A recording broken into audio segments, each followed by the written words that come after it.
Good evening, everybody. Welcome to Liberty Libations number 128. It's right there in the corner. I almost forgot, and it's Lucky sitting right there. 128. My name's Jake Green, joined as usual by Alden, Hardee, Nick Ciesielski, and Zach Varnell, who's on camera tonight. Suffering through a night of trivia that he's definitely going to lose as usual. I feel like Zach's more on camera now than he is behind the scenes. Just because you said that, I'm going to be pulling for Zach in trivia tonight. Alden, you're definitely going to be pulling for yourself. I'm usually pulling myself, yeah. Yeah, no, well, there's some of that too. But your camera only goes down so far, so we just have to guess, you know? Yeah. For some reason, Twitter is not working at the moment. I will keep trying to... Do you think that Donald had the NSA shut it down? Maybe. Maybe. They nationalized it, and it already sucks. It's not working on any of our accounts. So if you normally watch on Twitter, apologies. Y'all. It's episode 128 and lots of stuff to talk about. There's a feud happening between the president and his biggest donor. Miriam Adelson? Huh? Yeah. Yeah, totally. We're going to talk about Bitcoin conference. We're going to talk about some new laws over in the UK, as well as some ironic suicide that happened. It's sad, but also has some humor baked into it. So. I think on YouTube we have to say self-unaliving. Otherwise Whatever. the censors get. It's too late. Too late. It Literally says suicide in the title of the episode. I mean, YouTube's not being very progressive for not seeing that as a good thing these days. Right? That's a good point. Yeah. All right, y'all. Let's just go ahead and get into it. So I was able to go to Bitcoin conference in Vegas this past week. It happened last Tuesday, Wednesday, Thursday. It was awesome. If you're into Bitcoin at all or into economics at all, freedom, liberty, anything tangentially related, highly recommend. You don't have to know anything about Bitcoin in order to have a good time. You can learn a lot. You can meet a bunch of people. And overall, I mean, aside from being in Vegas, it was fantastic. Yeah. Fair. The good thing is you didn't really have to go do anything outside of the expo center to actually sucks. have a good time. I mean, Vegas, yes. You didn't hit the craps table? Didn't once hit the craps table. I'm not a gambler. Something like winning a couple $100 on the craps table like I did in Reno. Yeah, except most of the time you lose a couple $100, and I have no interest in that. I already am pretty good at losing money in other ways in life. I don't need to gamble it. Yeah. Yeah, if I'm going to gamble, it's going to be like Texas Hold'em, where I can actually win. That's at least fun to play. I think I come out up more than I don't on the occasional chances I play craps. Okay, so Nick defies Were you all on odds. the table in Reno? Oh, me! It was me. Yes, my friend Cap he was on the table and Benner. in Reno, That and he was won. crazy. I don't understand craps. I just knew everybody was having fun. Everyone was having fun because our good friend Captain in Capistan was rolling like crazy, and then I got the dice and I was rolling like crazy, and we all made money. Love it. I love making money. So, yeah, here's a little article about the event. As Bitcoin flirted with historic highs, the spotlight was on Las Vegas from May 27th to May 29th. There were actually over 55,000 participants in the room, 400 speakers. There were over 8,000 Bitcoin transactions in one day. They're still settling. This they were on most of them were on the Lightning Network, so they were pretty instant. Zach, thank you though. So many interesting people speaking, including Michael Saylor, Jack Mallers, and one of our favorites, Ross Ulbricht. And we're going to get to some of his speech here in a bit. Who did Um, you? What speakers did you see, Jake? So I got to see Sailor, Mahlers, and Ulbricht. They were basically right in a row the last day. Mhm. And Jack Mahler's just rolled out Bitcoin-backed loans that are actually competitive with traditional loans. That's been the biggest problem. If you hold Bitcoin, you don't want to sell it.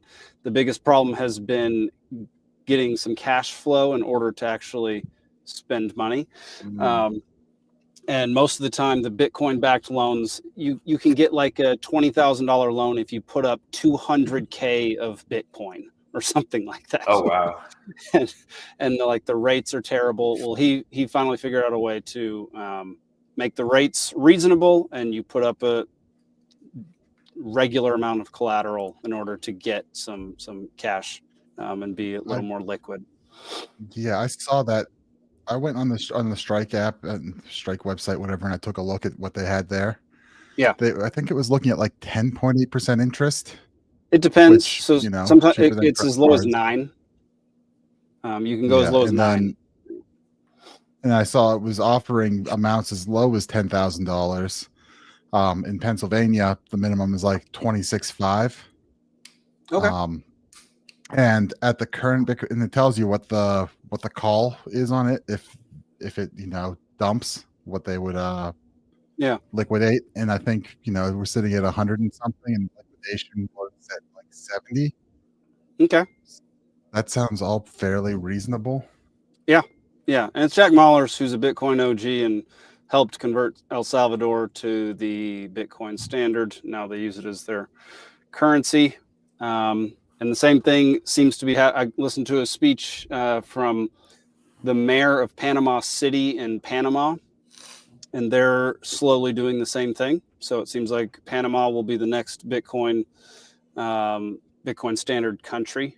Which If it was the speech from the mayor of Panama City, Florida, it would have just been like, "Whoa, spring break!" I literally was just thinking of Panama City, Florida, because They like banned all the fun stuff there, didn't they? Did they, Alden? I don't know. I don't know anything about it. I was there. I was like a teenager. Gotcha. You might be the mayor. I had friends that went to Panama City one year. One ended up like blacked out in the hospital from getting his ass beat or something. I was in Mexico at the time. Great. One interesting rollout, Nick. I don't know if you've kept up with BitKey, Jack Dorsey's company, Bitcoin wallet. I have not gotten that much into detail on it. It's a wild wallet. If you like self-custody, that's one to look into. There's no seed phrase, and I can't quite wrap my head around it. But it's cold storage self-custody. And I know people out there, there's some words that you may not know, but is this a sperm bank? I don't understand. Oh, don't worry. I tried. I got on a radio spot for 40 minutes on Monday. Yeah.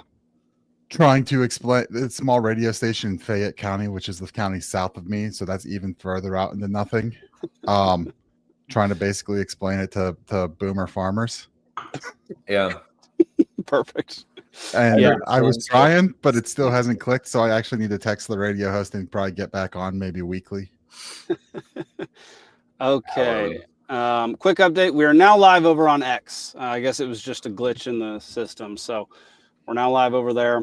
Y'all, it was invigorating. It was the whole experience.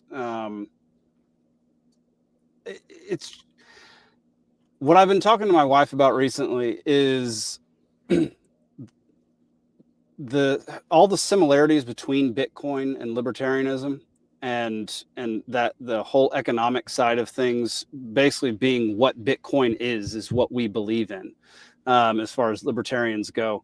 And what I think that I'm coming to the conclusion of is spreading Bitcoin might be the best way to actually spread liberty. I don't have nearly as much success converting people to libertarianism as I do converting people to adopting Bitcoin in any way. But are you saying it's like a proxy mechanism to get someone toward libertarianism, or are you saying I'll take it even if it's just the Bitcoin? Like, so there is that. I think there will definitely be a large percentage of people that will only just look into Bitcoin and own some Bitcoin, but they won't go still full vote for liberty Kamala or whatever. Yeah. But like anybody, I think my theory is that anybody that goes on a full Bitcoin standard, anybody that adopts Bitcoin as their sole means of monetary exchange, I think that leads directly to libertarianism and anarchism. I don't know. There's just something about it that is far easier for people to grasp. And then once you grasp the fact that we live in a Keynesian society where it's a debt-based society, you can never repay your debts. The government will never repay their debts. You're always a slave to your next paycheck. You can't ever save. You have to keep spending in order to. And if you do save, it's worth less and less and less. So it doesn't even fucking matter, basically. Like, exactly. Yeah. It makes sense because, like, when I was a new libertarian, one of the things that spoke the most to me is like, why can I find these silver quarters that are worth $5 or $6 when they used to be worth a quarter? And it's like, oh, there's inflation, and it's because the government recklessly spends and prints money. So maybe Bitcoin's just a modern version of that. Yeah, you could be right. Zach, that's such a good example, man. That's fantastic. So. And one thing that I freaking loved is there's not a single person arguing about something stupid at the Bitcoin conference. There's no, like, the Bitcoiners aren't getting at each other's throat because open borders is a problem or closed borders is a problem, or you weren't watching Twitter. Well, he's at the conference. I was going to say Twitter's a dumpster fire no matter what. Yeah. I don't care what happens on Twitter most of the time. Twitter's literally I'm just saying there was a whole lot of bitching and whining about this and that, and you know, Dorsey this, and you know, a little bit of bitching about Bicky and why this is, you know, not to trust. This is a great example. Why, you know, Vance there and this, and you know, it's all shit coiners there now trying to ruin Bitcoin, and it's not. I don't even care, because like, this is how Twitter works, and it finds the 3% situation, and it bubbles that up to the top, and people that are watching it, you know, focus on that and get this perception of that this is the world I live in. And then we've got Jake, who was there, and he's like, no, I'm telling you, the overall experience was not that. It's just a funny thing that's happening, like this dichotomy. Oh, I know. And I feel like you say that as somebody who's been to the Libertarian conference too, and it's primarily people arguing over nonsense. Yes, that is, and people wearing inappropriate things that they shouldn't be wearing in public. Oh, dude, that's my least favorite thing. And no one was getting hammered that had anything important to do at 10 a.m.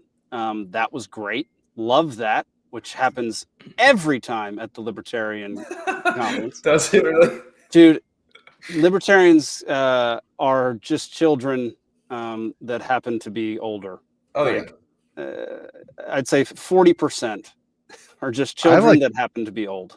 I thought at the last LP convention, I barely had a beer. Like, I owed Zane beers, and I didn't even have a chance to go buy him the beers I owed him for bets I've made with him, because I was just running around so busy.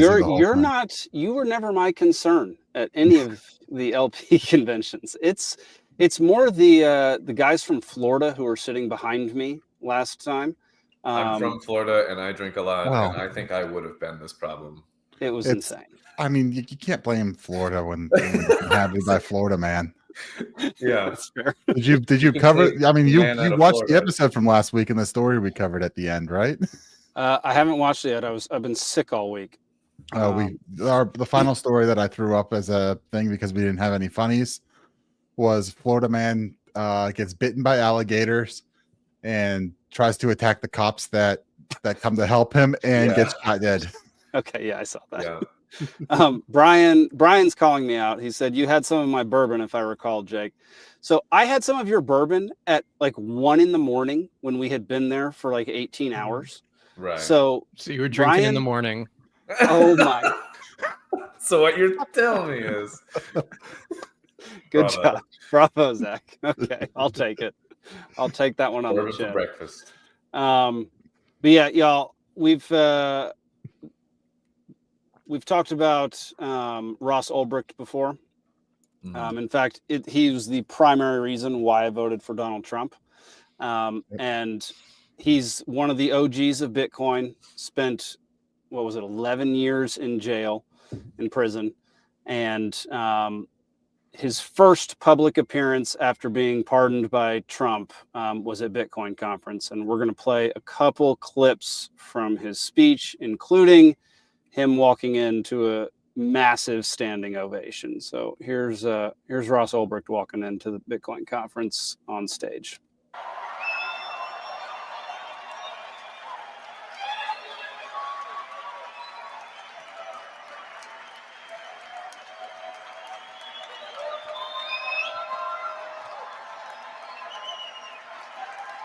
There are 55,000 people in this room. I was about to ask how many people in that room. It was packed. It was standing room only. The room is enormous. It's huge. How far back were you? I was about 20 rows back. Not bad. No, it wasn't. Hey, gang.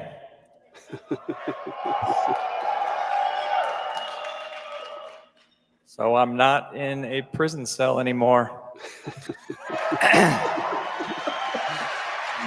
Yep. I love this first line. Standing on this stage right here in front of you. On this exact day, May 29th, exactly 1 decade ago, I was standing in a courtroom in front of a judge. On that day, that judge gave me 2 life sentences plus 40 years without parole. It's freaking wild, man. It is wild. I was just 31 years old. If she and all the others behind my prosecution had their way, I would have grown old and eventually died, still in prison. Instead, I'm here with you.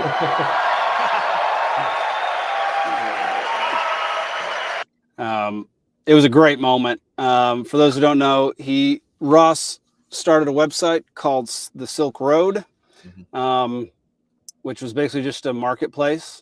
People used it for all sorts of things, including some illicit things that are illegal. And the government basically tried to frame him for murder, ended up basically throwing him in jail for 11 years for a crime that he didn't commit. And they're making an example out of him. Or at least like massively trumped up what the charges and the sentence could have been, because after he was sentenced, you had and they took down the original Silk Road, other Silk Roads popped up, copycats, and they got like a year, 2 years. Like, you know, the judge specifically cited his libertarian ideology as dangerous, and used that as part of the justification for, well, you get to die in prison. Were one of these pop-ups that were like a clone of it, were they called like Satin Road or Nylon Road or something like that? No, they were just like Silk Road 2. And there were other names, but there was literally Silk Road 2. A sequel. He accepted. So the reason he gets such a big ovation at Bitcoin conference is he accepted Bitcoin as the primary currency on the website. And this was back in like 2011, 2012, that time period, like when Bitcoin was first starting out. And so I think he's the first ever marketplace for Bitcoin, which is why Bitcoiners love him so much. And then we're going to cut to the very end of his speech because I thought it was very, very libertarian. Let's see if I got to the right place. And demand the respect that we deserve. So, how does this apply to us? We can argue all day, but please never see each other as enemies. Those that oppose decentralization and freedom love it when we're divided. I promise you. So stay united. I like that. So long as we can agree that we deserve freedom and that decentralization is how we secure it, then we can be united. We can have each other's backs, just like you had mine.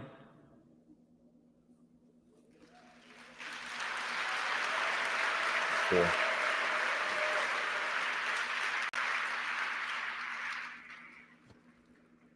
Freedom, decentralization, unity. Stay true to these principles, and the future is ours. Thank you.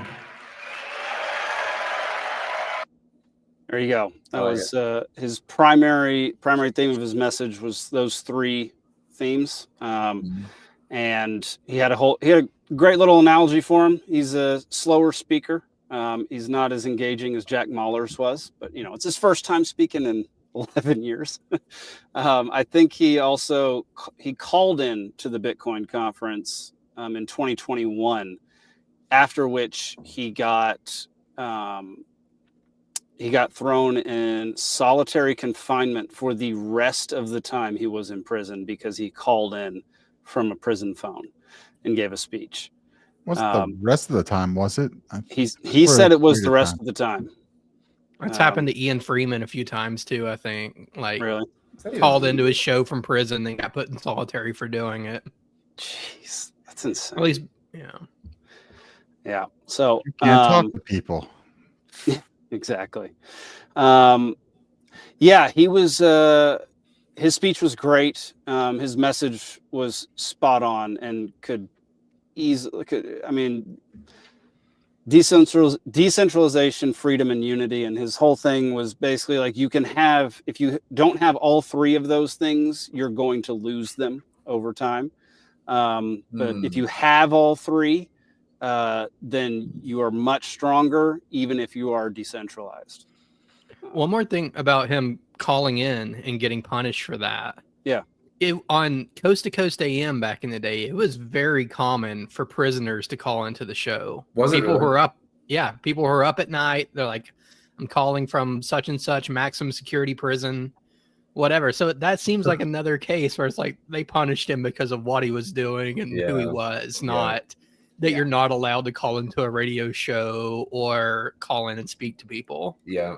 Yeah, exactly. Yep, I agree. Yeah. So, highly recommend going to watch the whole speech. You can watch it on Bitcoin Magazine's YouTube channel. They have all the speeches from the primary stage up right now. I think they're putting the rest of the stages up, videos from the other stages up. There are 5 or 6 stages. And one of the most interesting ones for anybody who really wants to go watch a really good panel was Zane says, "What's up, gays?" and then fixes to guys immediately. It's already out there. Yeah, one of the best panels that I watched was Raising Bitcoin Kids, No More Fiat Families. And it was 4 parents up there talking about how once they not only applied the principles of Bitcoin to their family, and they actually adopted Bitcoin as their primary means of exchange. And they said it completely changed their life. Their kids are understanding like basic economics, basic Austrian economics now. They are more save focused rather than spend focused. And it was a great panel. It was filled with great advice for basically anybody of any culture.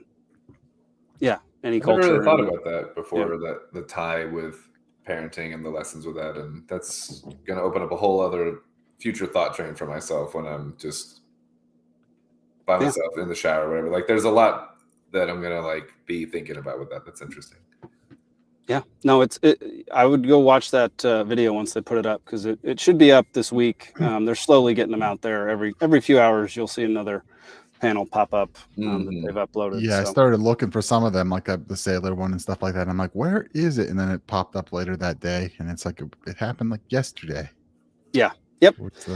Unintentionally taught my niece and nephews a lesson like that. Like way back in the day, I was still kind of a shitcoiner. I gave them 0.33 Ethereum each. My nephews both spent it immediately. My niece still has it to this day, and I'm like, let me see how much that is now, and it's like well over $1,000. Nice. So yeah, your niece knows what she's doing and learned a lesson, and your nephews learned a lesson the hard way. Yeah. That's pretty great. But yeah, go check it out. There's hours and hours and hours. The sailor speech was far more geared towards business this year. It was very business centric, very in depth in the weeds. Frankly, like incorporating it into a business and running it on and like letting people pay. Well, the financial tools he's using and like the financial wizardry he's doing to try to say he's got to explain how he's capitalizing it and issuing this and doing that and this derivative and that thing and how we're how we can take a massive hit to the price and still keep buying and not risk that's what it would be. Okay. Yeah, it wasn't my favorite speech he's ever done, but I definitely got some nuggets out of it. I was also distracted because that was when Libations was airing last week. Don't worry, you let the inmates run the asylum, and we did an okay job. Y'all did an okay job. Yeah. No, I thought y'all did a great job. I thought it went really well. Pretty good, yeah. All right. If anybody, I don't want to harp too much on Bitcoin conference today, but if anybody else has any Bitcoin related things that they want to talk about, let me know. Bitcoin. Sweet. I never have more to add with Bitcoin. That's okay. Someday you will, Alden. Someday you will. All right. We're getting to it early tonight. I am not fucking drunk. Well, 19th blue. Every pretty girl deserves to go to a ball. This is everything about it's a clam. I love it. I gotta be honest with you, I feel like I'm a little bit too drunk to stand up. On Wiedersehen, asshole. I'm drunk right now. All right, everybody. Welcome to Drunkard of the Week.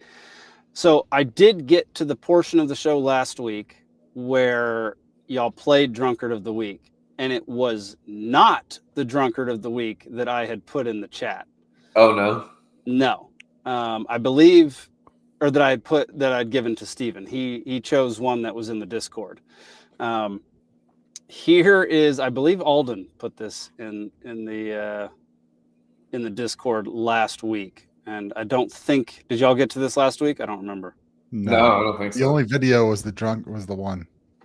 All right. Well, here's the Drunkard of the Week. I don't have it downloaded, so we don't get. I do remember this. I know what this is. Here you go. Everyone thinks like, OF girls are, but like I'm a virgin. I know. Like, do you collab with guys though? Yeah, of course. Wait, so then how are you a virgin? Because it's for work. I'm filming. It's like. It's kind of like a tax write-off. You know what I mean? Okay, yeah. Yeah. It doesn't count. It doesn't count. Like, I've lost track of that. I don't think it can count. Yeah. Okay, I understand that. So yeah, but I'm a virgin. Okay. Yeah. Everyone thinks, like... I've seen an interesting angle to take. That's some hoe math. Some hoe math. The comment of the best part. It's a brand new car, only 80,000 miles. Yeah. Before taxes, 937 bodies. After taxes, virgin. Let's see. There are some other. My car has 0 miles on it. I only drive it to and from work. That's perfect. Yeah. Same concept, even better. So an assassin isn't a murderer. Right. Yeah. I'm unemployed when I finish my 9 to 5. It's just all the logic breakdown. Yeah, no. Sometimes the commenters are the real heroes here. Yes. So yeah, there's our Drunkard of the Week. Very quick one. Not entire. So I will have to say, not entirely certain this wasn't AI generated. I have no idea. The video's off, but I've seen this girl in other videos floating around. I've seen her in other videos floating around as well. Nick? I could not on find Reels or whatever. this one anywhere else. I've seen it. Okay. All right. Other forces. There we go. Fair enough. It still brings up the conversation of like defending, what you're doing with it, and like because you're getting paid for it, there's still like that doesn't change what's going on. And I've heard like lots of conversations going on about this at different levels. This one's just the most retarded like way to put it, like so blatantly, and it's just so flatly incorrect by it. Yes, it is very much incorrect. Yes. So yeah, there's Drunkard of the Week is an OnlyFans model. I love that they call them models when they don't actually model anything. I don't even know how that started. Like, why? I wonder what the origin of that was. The terminology, actually. Yeah, they call them models. It's like fantastic. Exotic dancer from the 90s or whatever. It's like that just meant stripper. Right. Yeah. Yeah. Now model just means porn star. Yep. So what do we call models? Models. Porn star. Okay. Well, apparently, like the number one OnlyFans creator is Iggy Azalea right now, and wasn't she like a rapper and a musician? And she made had like one song, right? Yeah. Yeah, but I mean, I feel like I could coast off that before I started selling people pictures. Guys. It's whatever. Collab with guys is the is the euphemism. I'm gonna see if Haley's up for some collaboration this weekend. It's whoever the biggest celebrity is that hops on at that point, I guess, and beyond that, I don't know who the. Isn't Swampcast on OnlyFans? What? Why don't we have an OnlyFans? Oh my god! No, we've talked about encourage people to join it. I thought the funniest suggestion somebody ever gave to us was we should have an OnlyFans simulcast with this cast, but it's just cameras facing our crotches.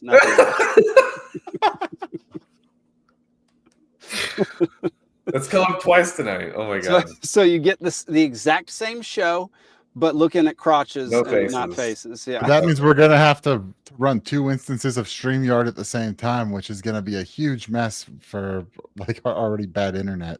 Yeah, that's very true. Yeah, that's the problem with that setup. That's the it's nothing else. Yeah. Although if enough people were to subscribe,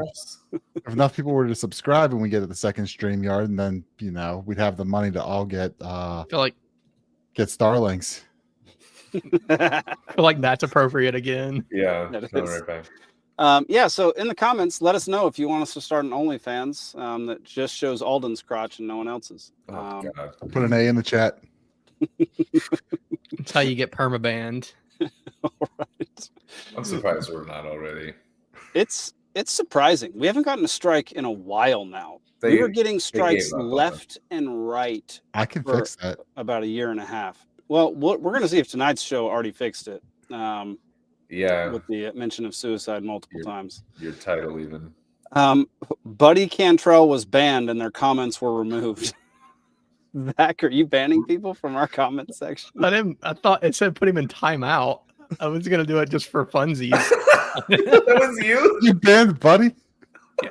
No. On accident, yeah. Jeez. Oh my gosh. Okay, so Buddy has been banned from our comment section. I don't know for how long. Probably the whole stream, I would think. Zach, you dick. All right, we're gonna move on to the next. Now I want to know what he said. This is how banning. Drop your comments to me on Twitter, Buddy, and I'll read it out. Twitter, they'll show up on here if it's on Twitter. England now has a blasphemy law. Officially, blasphemy was abolished by New Labour in the 2008 Criminal Justice Act, but today, with the conviction of Hamit Koskun, blasphemy laws now exist in England. Get out of the way. Move. There we go. Let's see. The law has been created by the CPS and District Judge John McGarva. Terrible name. Between them, they have prosecuted and found a man guilty of a religiously aggravated public order offense because he burned a Quran outside the Turkish consulate. The CPS mounted a prosecution conflating the religious institution of Islam with Muslims as people, and a British judge has accepted this. Great. Islamic blasphemy codes are now being enforced by arms of the British state via the National Secular Society, described as a troubling repurposing of public order laws as a proxy for blasphemy laws. Yeah, this isn't great when they start conflating religions and ideas with people. With humans. That doesn't lead anywhere good. No. But also, we know if someone were to burn a Bible outside of a church, they wouldn't prosecute that either. Just the way England's been going. No, you just get shot. Well, now you get arrested for praying outside of an abortion clinic in the UK. You get arrested silently praying. Yeah. And other places too. In Scotland, it's in your own home also. Is it really?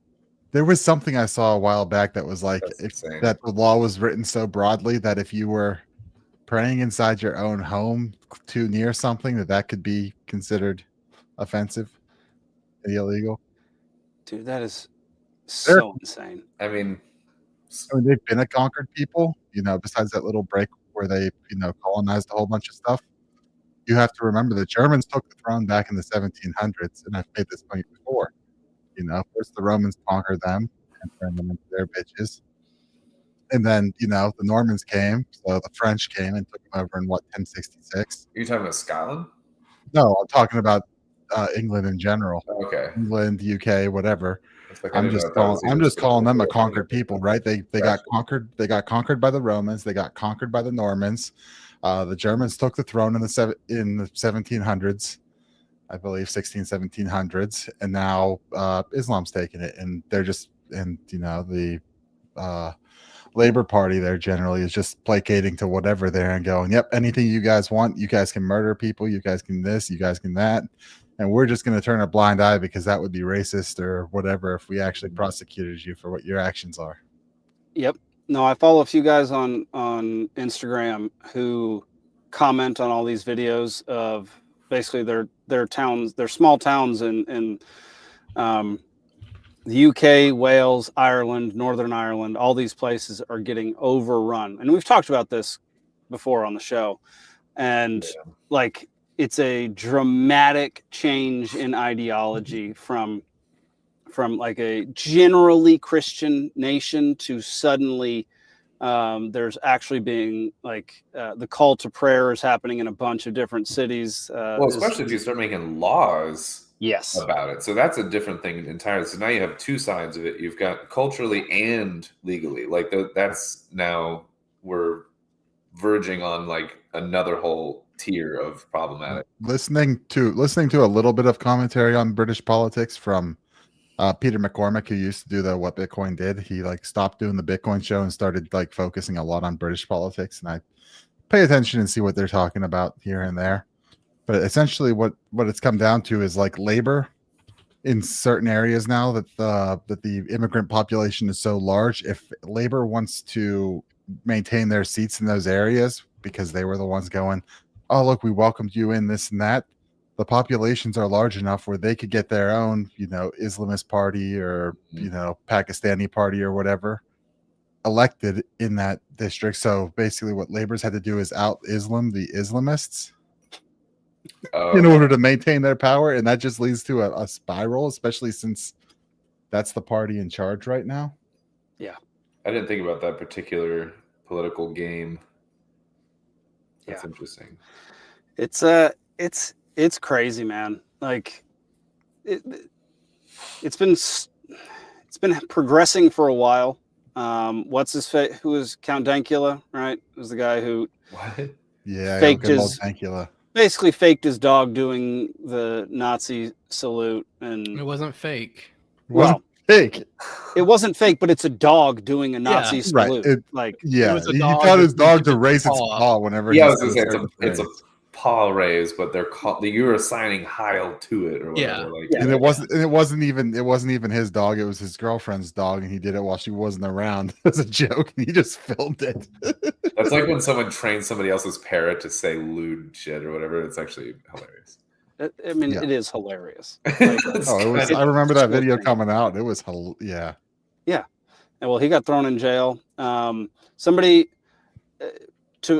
there are a lot of people who don't believe this kind of stuff is happening and don't believe these people are getting prosecuted, but the numbers don't lie. And so, like, people do man on the street videos going and asking people, like, in the UK, like, you know, Russia is terrible on human rights. How many people do you think they arrested in the last 3 years for saying mean things on X, or just saying mean things on social media? And the person will be like, I don't know, thousands. And they're like, okay, it's 460. And they'll go, how many people do you think? How many people do you think in the UK have been arrested? I've seen this, and it was like 10. They always say less, and yeah, for the last 3 years, it was 4,700. It was people. more. It was like 10 times more people have been arrested for saying things on social media in the UK than in Russia. And I think one of the most egregious is the one that's been popping up, and I think it was Vance or someone brought it up to Keir Starmer or whatever. The Lucy Connolly issue, the Lucy Connolly one. I don't know that one. Are you familiar? So she got like 3.5 years in prison because in the wake of the Southport murders, I believe, which was those girls in the dance class birthday party thing, getting stabbed, and she on social media said something, you know, somewhat inciting, you know, calling for violence against immigrants where they are. That chick? Yeah. Good Lord. They got 31 months. Wow. Let's see. Lucy Connolly called for hotels housing asylum seekers to be set on fire and wrote, if that makes me racist, so be it. Not a great thing to write, but also, you know, not 31 months. Not illegal. Prison. Yeah. 51. Well, not illegal here. To say it. I mean, I don't know. I mean, is it a call to violence? But I don't know. I don't think seriously. A general like somewhat, you know, general like this should happen is different than like you go do that or hey, everyone go do this right now when it comes to a call to violence. Yeah. It also seems like there's a difference between whether you actually have the power to make it happen or not. Like if I go out and I'm like, race war, everyone's gonna be like, shut up, Zach. Keep in mind, on this, she calmed down, and as it says here, she deleted it 3.5 hours after, whenever it blew up to like 310,000 views. Wanted to throw out too that Russia, and it's not even clear that. Yeah, she called for mass deportation and said set fires to all the hotels. It's not clear that she wanted them to burn them with the people in it. No. Yeah, that's not what it seems to be getting at. It's saying, you know, it's saying something different, but also not a great thing to post. But 31 months in prison. They are letting rapists off in the UK with you know, slap on the wrists or nothing, probation, this, that, whatever, over, you know. And then prosecuting this, like that country is conquered. Yeah, I'm not gonna. It's not only that they're letting rapists off, but they're like not investigating. It's like there's the whole grooming gangs thing, and it just seems like their answer to it is to like put their fingers in their ears and be like, "Well, I don't hear or see." Yeah, they're not investigating the fact that everyone knows it's happening there, and it's clear that it's happening. Yeah, yeah. Keir Starmer, that guy sucks. He's not making anything better over there. What kind of name is Keir? It's some limey bullshit. It's. I mean, it's. Isn't it like the enigmatic leader from Severance? Isn't his name Keir? Yeah. Not a good sign. Not a good sign at all. I don't think. I haven't finished season 2 yet, so I don't even know if he ever gets introduced. I think he's dead. Like, I'm pretty sure he's like an old founder or whatever. Oh yeah. Yeah. Whatever. I'm assuming it's some limey bullshit. Going back to the Russia versus UK kind of thing or whatever. Yeah. This didn't seem like it was a per capita thing either. This was just like it was this number for the nation, and I just looked this up to verify because I know it's a lot bigger, but it's sparsely populated. But Yeah. Russia's population is still more than 2 times that of the UK. So if you consider that into the equation, it really even boosts the numbers for the UK like even more, because they have half of the people or less, and you have 10 times more. So it's really like 20 times more per capita or more. Like, and they don't live nearly as long. I mean, I don't know quite the math on how that factors in, but alcoholism. We'll roll with it. Alcoholism. That's what he says. Perfect. Yeah, I also find it hilarious that, so many people moved to the UK after Trump won. They was voluntarily there really a movement. Oh yeah, self-deported. They self-deported to a country that will throw you in jail for saying things they don't like on Twitter. Have fun. That at least the people that Rosie O'Donnell would be moved to Ireland, and then like her house burned down or flooded or something. Yeah, Ellen DeGeneres as well. Yeah, I forget who. Okay, maybe that's who I was thinking of. I think Rosie O'Donnell went to Ireland. Yeah. I think Rosie O'Donnell went to Ireland. Yeah. I kind of half respect what Ellen did. It's because she's just like, I'm screwing off to Ireland. I'm gonna mow my field every day. Just don't talk to me. I'm like, all right, that's a good arrangement. Deal. Yeah, we're good with that. How many people moved, do you think, like based on this argument? Not enough. Only the people with a lot of means. Like no one who's barely making ends meet is going to like move. So it's going to be the wealthy and the people who you have to be wealthy and not have a brain. So basically celebrities. Or if you're somebody who like, I'm moving to the south of France to my chateau. But make it about that it was a political statement, but you were like, you were going to spend your golden years there anyway, bitch, shut up. Yeah. Yeah, you already spend 70% of your time there, so shut up. Yeah, exactly. Yeah, your third home, like whatever, in Bordeaux or whatever, shut up. But it's the UK acting like this that is what's going to get Farage elected as prime minister. He was at Bitcoin conference. Farage was there? Nigel Farage gave a incredible interview on stage. You can go watch it. I'm pretty sure it's out right now. I mean, reformers just crushed those local elections. Like dude, he's killing it right now. He's doing a great job, and they still have like 4 years left. Farage is actually the optimistic view. If this keeps going, it's going to be somebody way more extreme than him. Yeah, that is true. They will be lucky if they get Farage as prime minister, who I honestly quite like. I mean, I like Farage. He was behind. He was like, I'm going to make Brexit happen, and then he made Brexit happen. To whatever extent it did happen, but he got the vote after he forced his way in on that single issue, and he gets it done, even though it seemed like people were always kind of against him on it, and now. Him and reform seem to really be kind of hitting something right now where, they could, I think the conservatives wore out their welcome, and everyone then looks at what Labor's doing now and is like, oh God, you're worse. We couldn't stand those guys and we can't stand you. You made everything that they were doing that was bad. You just made everything worse. Yeah. Yep. I got to hand it to the anti-Brexiters though. They said that if Brexit passed, the UK would basically be a failed state. And here we are. It's just, I don't think they saw it in this way, but different maybe reasons, but that's pretty funny. Yeah, not sure it's the same kind of failed state as they were thinking was going to happen, but yeah, you're right. They were 100% correct in that regard. Yeah, I don't know, Alden, you got any more thoughts on the new blasphemy laws in the UK? I have a total side note. Let's do a side note. Have you guys heard my chair squeaking tonight at all? Not once. No. Haley bought me a new office chair for my birthday. I never heard your squeak free. Well, anyway. Maybe it didn't translate over the microphone. I don't know, but office chair WD-40. Office chair WD-40. Oh no. Should we bring up like MS Paint and draw Muhammad right now?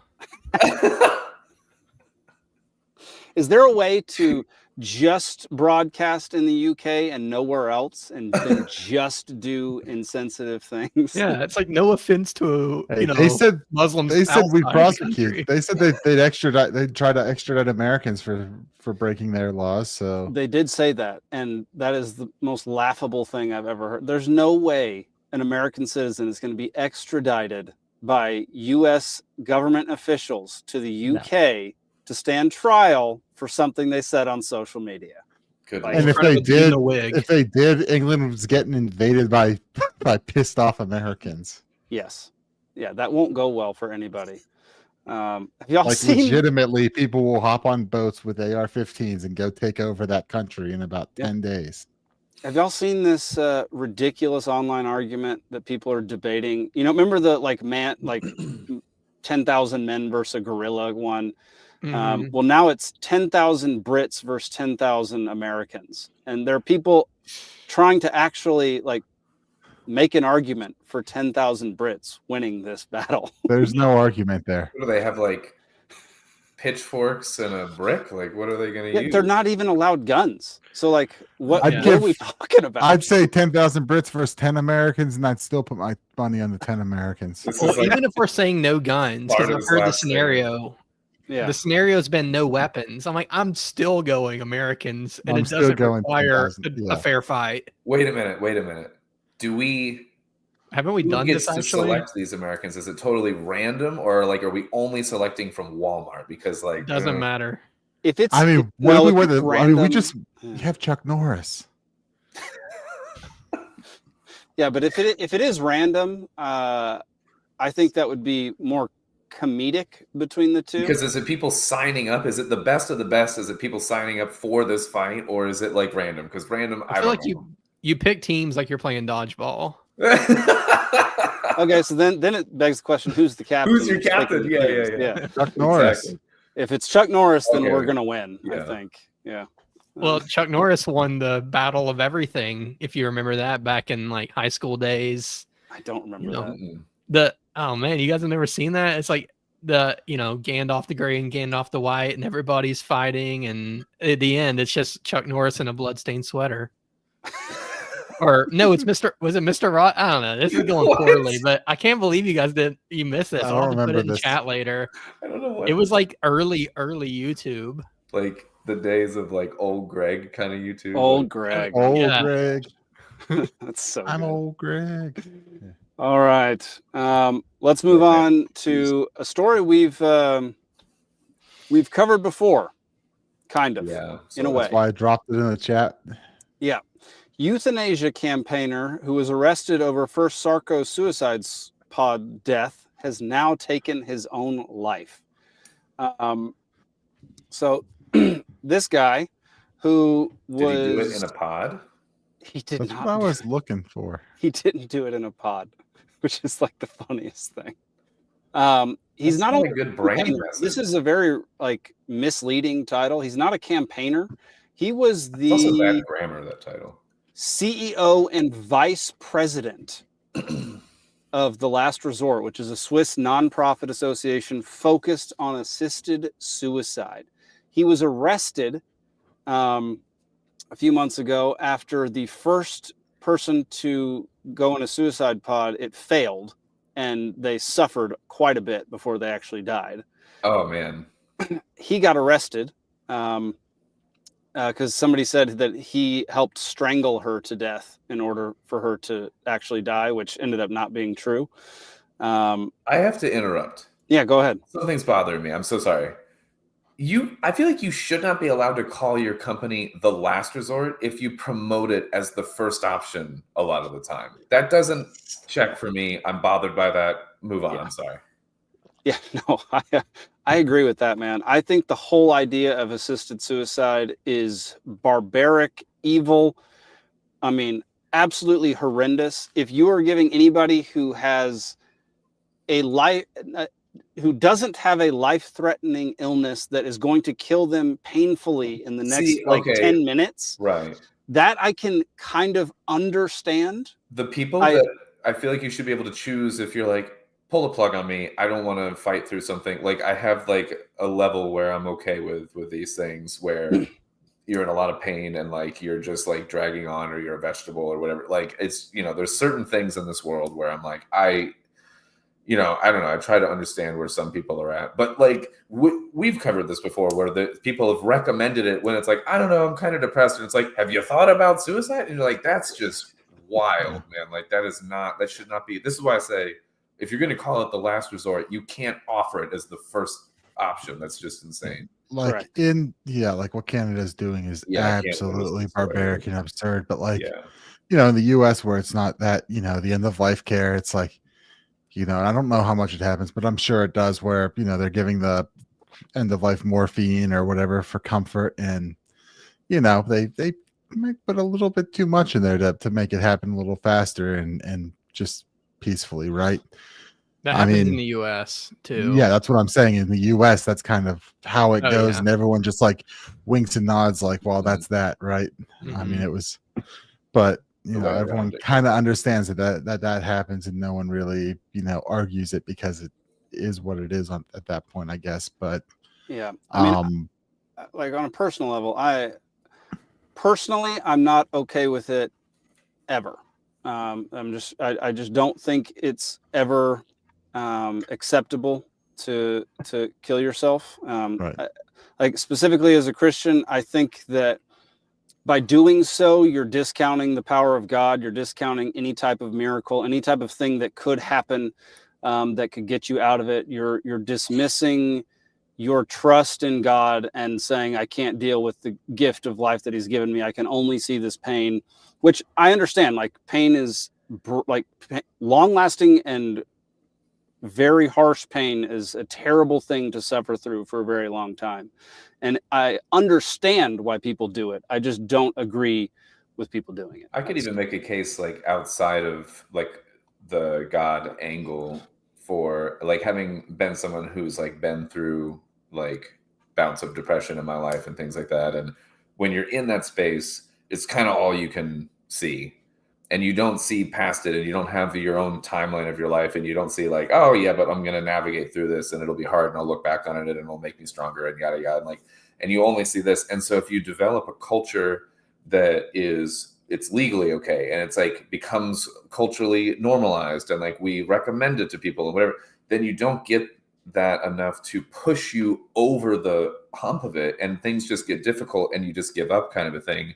I feel like we've been kind of getting there in softer ways in general, like in the last, few decades, but like now this is like the finale thing. Like this is just like the end all be all way to just be like, I give up. And just, I don't think that that's a healthy way to go about this.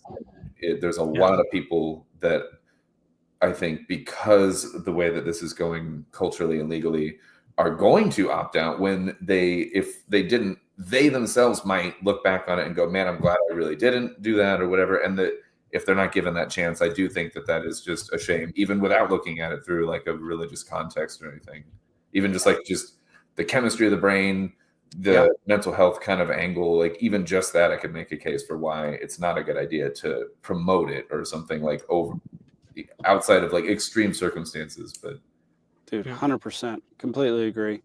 I just feel like, back to religion for a second, sure. Which I feel like even makes less sense if you're not religious, because at least, if you're religious, you'll be like, well, there's something better in store for me soon. Not religious, I feel like, I don't know, I'm just going to face darkness. I don't know. But like in the Bible, there's people who plead, for God to kill them. And like they go on to do amazing things. Like Moses, I think, said like, go ahead and kill me now. And Elijah. And then, of course, Job. Although he was going through a lot. If you strike me down now, I'll become back more powerful than you can imagine. I mean, not the point he was getting at, but okay. I mean, well, you just never know what is in store for you in the future. So there's some religions too. I think, isn't Catholicism one where if you do kill yourself, or which religion is it where if you kill yourself, you cannot go to heaven? I thought Catholicism. Yeah, that's what I thought. Yeah, I believe that's considered. Yeah. Have you seen the movie What Dreams May Come with Robin Williams?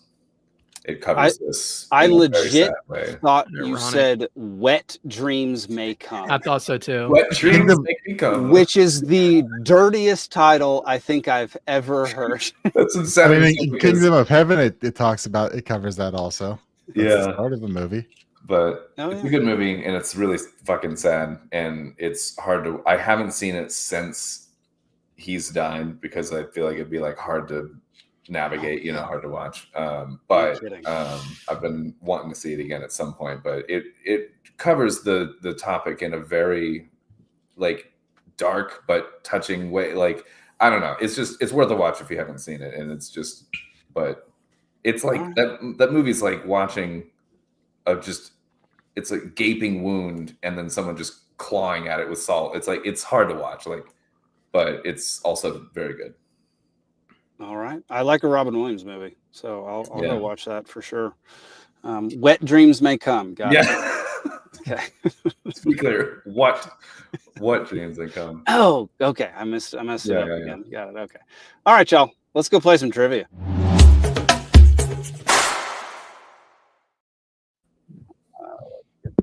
There. Let's get a little fat rat unity. I should be helping. Already did it all. You're good. Oh, well, thank you.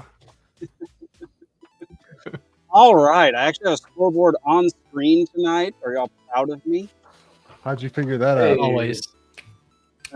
It's very rigged and I hate it, but it is what it is.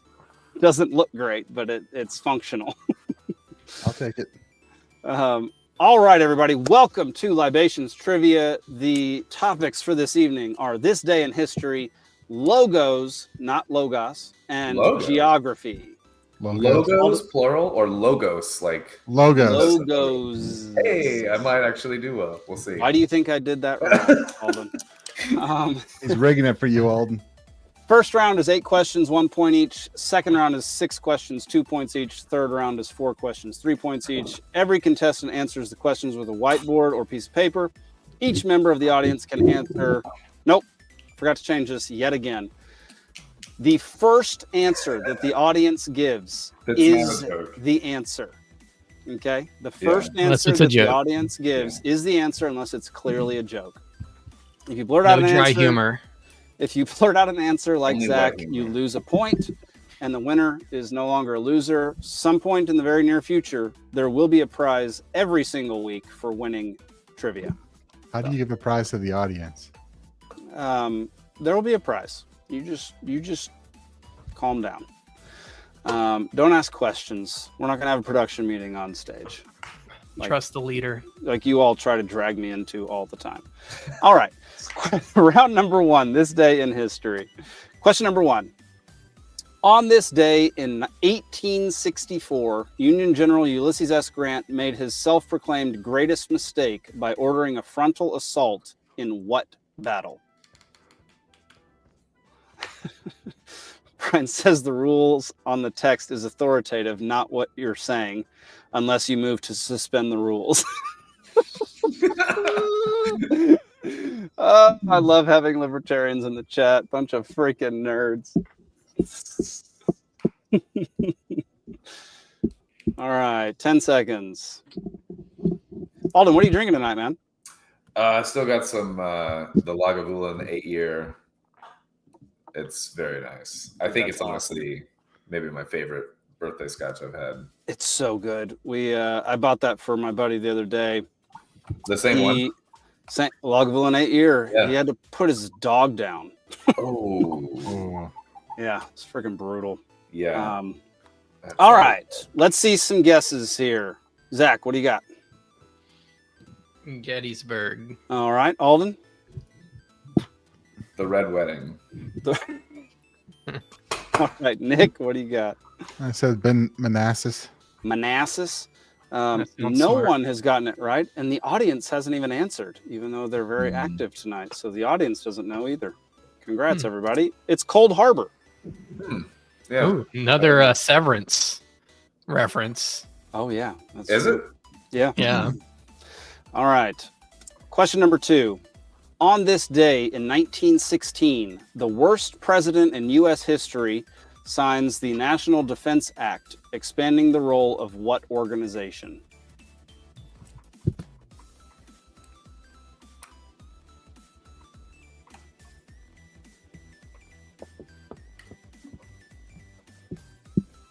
Ten seconds. Oops. It's fine. We're already there, Zach. 3, 2, 1. Nick, what do you got? Woodrow Wilson, that bastard. That wasn't the question. I was gonna say you lost. Alden, what do you got? I put DOD. DOD. All right. Zach, you put Woodrow Wilson too, didn't you? I'm mad at Woodrow Wilson. Yeah. I wanted to say So was Obama I. as a joke, but I just wanted to trigger every libertarian. You pissed me off with worst president in history. We stopped listening after that. But it was the worst president, not this worst president. Yeah. Yeah, expanding the role of what organization? That organization Department of was the National Guard. I wouldn't get it anyway. So I'm giving half a point to the audience and half a point to Alden. Boom. Because it's a partially correct answer. It was the Department of War at that time. You're right about that. Question number 3.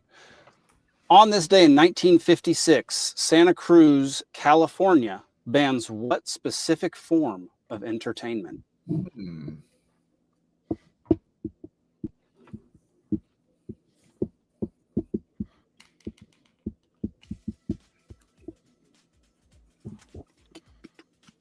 It's OnlyFans, right? 5, 4, 3, 2, 1. Zach, what do you got? Cockfighting. Alden. Cock magic. It is OnlyFans. Alden, what do you got? I put rock music. All right. Nick, what do you got? Burlesque. That's a good answer. The audience says donkey axe. Oh, God. Alden's the only one who got it right. Oh, shit. Okay. Rock and roll. How about that? Honestly, I thought I had a good answer. When everyone laughs at my answer, I'm like, well, that was stupid. I laughed so fucking hard at when you 2 times your answer for presidents that gave a farewell address but they were presidents. Oh yeah, They got that was genuinely stupid. That was so stupid. It was one of the funniest things I've ever That was great. That was probably the best episode that I wasn't a part of. Oh, you weren't there for that? That's so sad. No, I listened to it in Montana. Oh, Question number 4. funny. On this day in 1965, the first ever American walked in what location?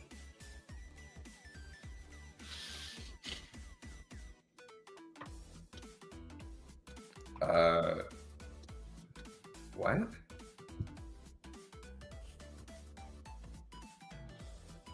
It's not the easiest, but it is what it is. I feel... What location, Alden?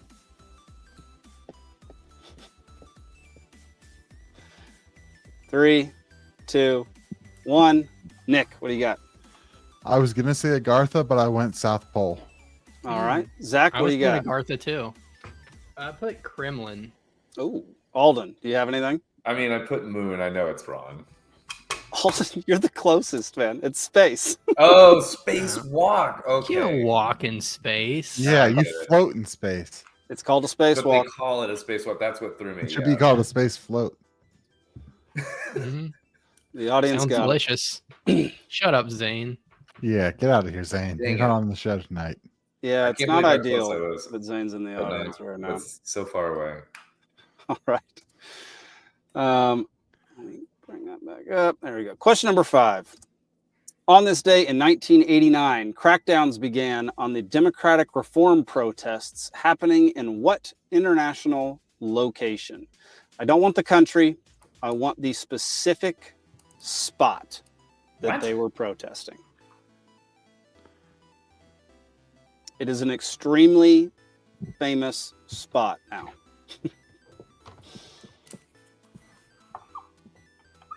Ten seconds.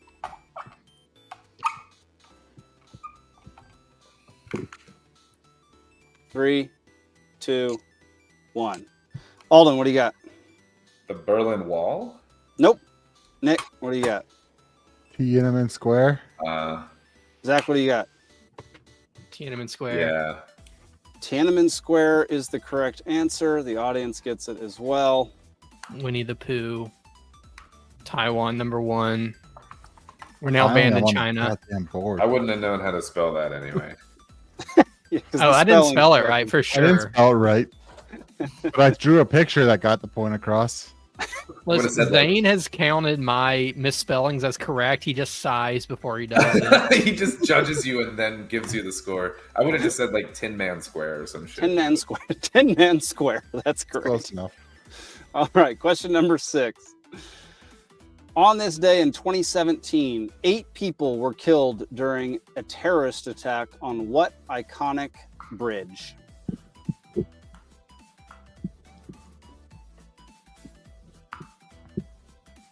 Here's a hint. Do y'all want a hint? Yes. Sure. The bridge did not collapse. Okay. It's a cryptic hint. Oh, I got it. I'm gonna win. 3, Also, 2, already had it. 1. All right, Zach. So confident. London. All right, Alden, what do you got? I said London. Nick, what do you got? I said London. I was thinking, yeah. It is actually. Oh it is London Bridge. I was. Yeah, your hint because I was gonna say Tower Bridge because I know that's the one everyone thinks of as London Bridge and isn't. But yeah. Oh my god, that's too funny. I was even gonna joke and say, I'll take a hint, but only if it doesn't give away London Bridge as the answer. But then I was like, what if it is the answer? And I don't want to be saying it anyway. Overthinking paid off. Yeah. See. Yeah. Usually, your ADHD paid off for once, Alden. That's great. Question number 7. On this day in 1967, a preemptive air assault initiated what short-lived war in the Middle East? Oh my god! Y'all now have another audience member to compete with. Some quack is here.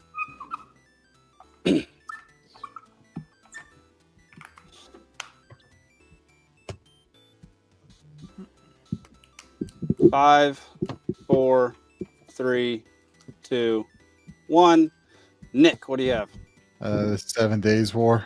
Fuck! I couldn't remember the number. I was like, Zach, what do you got? Oh, sorry. I wrote Desert Storm, but I know. All right, Alden. Right. Desert Storm is only. Alden said 6 Day War.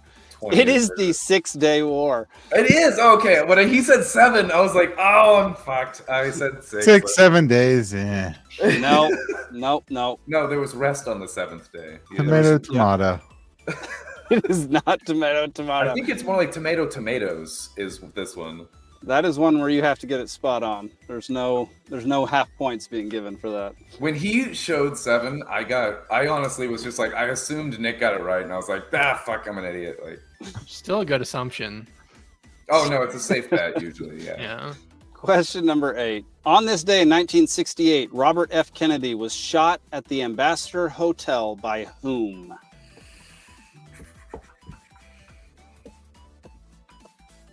Wouldn't it be who if it's at the end of the sentence? I was trying to figure that out too. I think it would be if it's by whom was he shot, but if it's at the end of a sentence, it's who. I'm not entirely sure though. I don't think that's correct. I think it's by whom. Ask the audience. I don't know. All right, Zach, what do you got? Well, I put a security guard, which is probably correct. That's probably but also the correct answer. Or Sirhan Sirhan. Brian also said the CIA. That was gonna be my joke, is say a CIA agent. Alden, you got a guess? That was it. That's my joke guess. Like, all right, Nick, what do you got? Sirhan allegedly. Yeah, Sirhan is the going theory or the going. You should have said who was convicted of it. There we go. CIA might be more correct, but as far as official, what Wiki will tell you, yeah, okay. The girl in the polka dot dress. They ran out of the building going, we got him. What's that about? Is that right? Plus the bullet counts and that. Yeah, there's so much about that. We should cover it on an episode of our conspiracy. I don't know as much about RFK's. I don't either. I know almost nothing about his. Yeah. RFK Jr. believes that Sirhan should get out at this point. So that's wild. Wow. Wait, did I not get that one? I did say or Sirhan begrudgingly. Did you say he's Zach did write it. I saw it on his paper. Okay, I didn't see it. My bad. How crazy would it be if he tried an attempt on another president? That'd be hilarious. I mean, Hinckley's out of the mental hospital, living his life. All right. After one round, the audience is winning with 5.5. Alden has 3.5. Nick and Zach are tied at 3. I'll take silver. Round 2, logo colors. This is where I present a color palette, and you tell me what company's logo it is. There's also a general industry on top. Okay, that'll help. Question number 1. Colorblind. Air Travel Company. For those who can't see, it's a red, a darker red, and a blue. Read off the numbers. No, I will not be reading off. I only know all hex. this by hex. Yeah. I will not be reading off the hex color numbers. What's the opacity of these? 100%. 5, 4, 3, 2, 1. Nick, what do you got? I says Delta. All right. Alden, what do you have? That's also what I said. Zach? Delta. The answer is Delta. Alrighty. I started off with an easy one. Zane's in the goddamn chat. I know. It's not ideal. It's not ideal. Should have banned He's him. supposed to be on vacation or some shit, and he's here hanging out in the audience. Yeah. We're gonna get trivia for his vacation when we're done. Yep. When he's back. Yep. He's in like Washington State, so he's just gonna have like Sam Squanch trivia. Yeah. This is me reading Man, Economy, and State in front of the Space Needle. There's the Sam Squanch. All right. Question number 2. This is a fast food restaurant. It's red, white, a light shade of gray, and a darker shade of red. 15 seconds.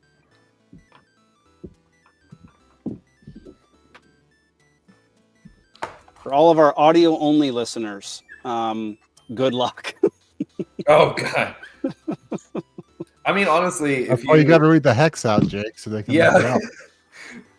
Throw out the hex code here. Brian says, all I know is that the LP is hashtag Fed 000565658A0000000. Wrong. The LP gold is actually Fed 003.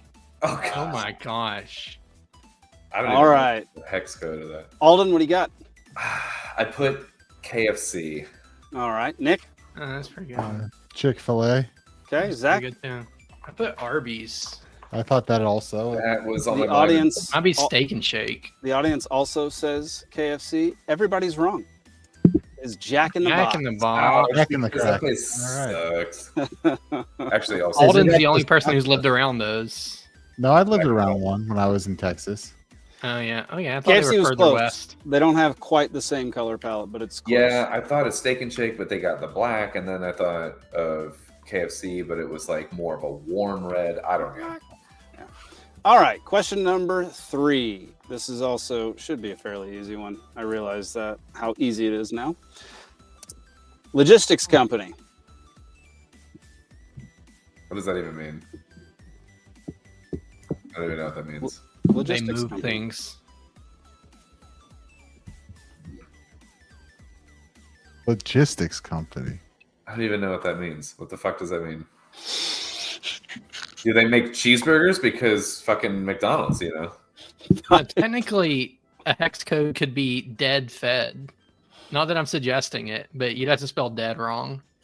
5, 4, 3, 2, 1. Nick, what do you have? I don't know. I says DHL. All right. Alden, what do you have? The Golden Arches, man. I don't know. All right. Zach? DHL. Audience says DHL.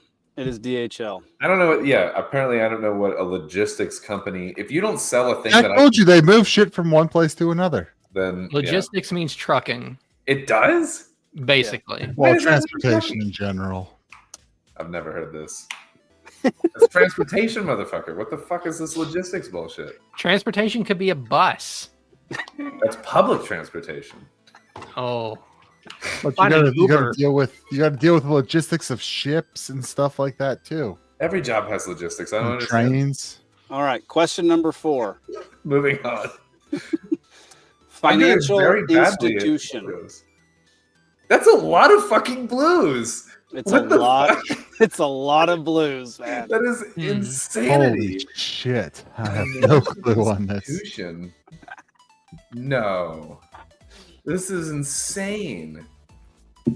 No, I don't like this. So I'm going to caveat this one with basically saying that this is their secondary logo. Okay. But they only use 2 colors in their primary logo. 5, Out in the dark 4, here. 3, 2, 1. Alden, what do you have? Chase Bank? Okay, Zach? Chase. Okay, not alone at least. I don't know if it's Schwab. good or bad. Schwab. Schwab. The audience says Chase.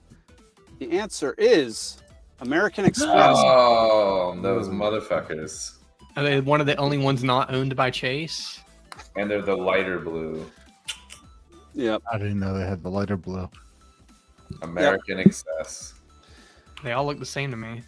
All right. Question number 5 is a country flag. I don't think you can That's say that word theology. anymore. It's a lot of colors too. Yeah. Yep. I don't know. What? I feel like this one's worthy of a hint. Yeah, for real. Trying to think of a hint that won't give it away. Ooh, I have a question that could be translated as a hint. You can choose to acknowledge it or not. But Okay.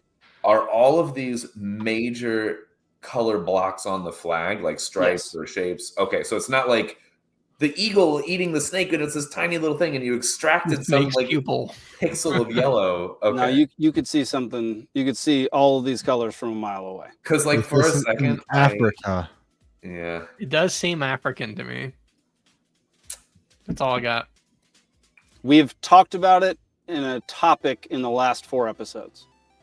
One of the last 4 episodes. That don't Now it help. depends on us paying attention. 4, 3, 2, 1. Alden, what do you got? Scribbling furiously, South Africa? Nick? Rhodesia. Zach? Put Nigeria. I don't know. It's not right. The audience says South Africa. It probably is South Africa. Boom. Okay. That's a You're right, each complicated one of flag. those is a distinguishable shape on the flag. I had a good shot with Rhodesia. There were a few that are Communist They were close. neighboring. Yep, there are a few that are close to it. Final question of round 2. Did we talk about Rhodesia? We probably came up probably. with South Africa. We talked about South Africa. Mm. Rhodesian all right. camo is awesome. All right, shut up.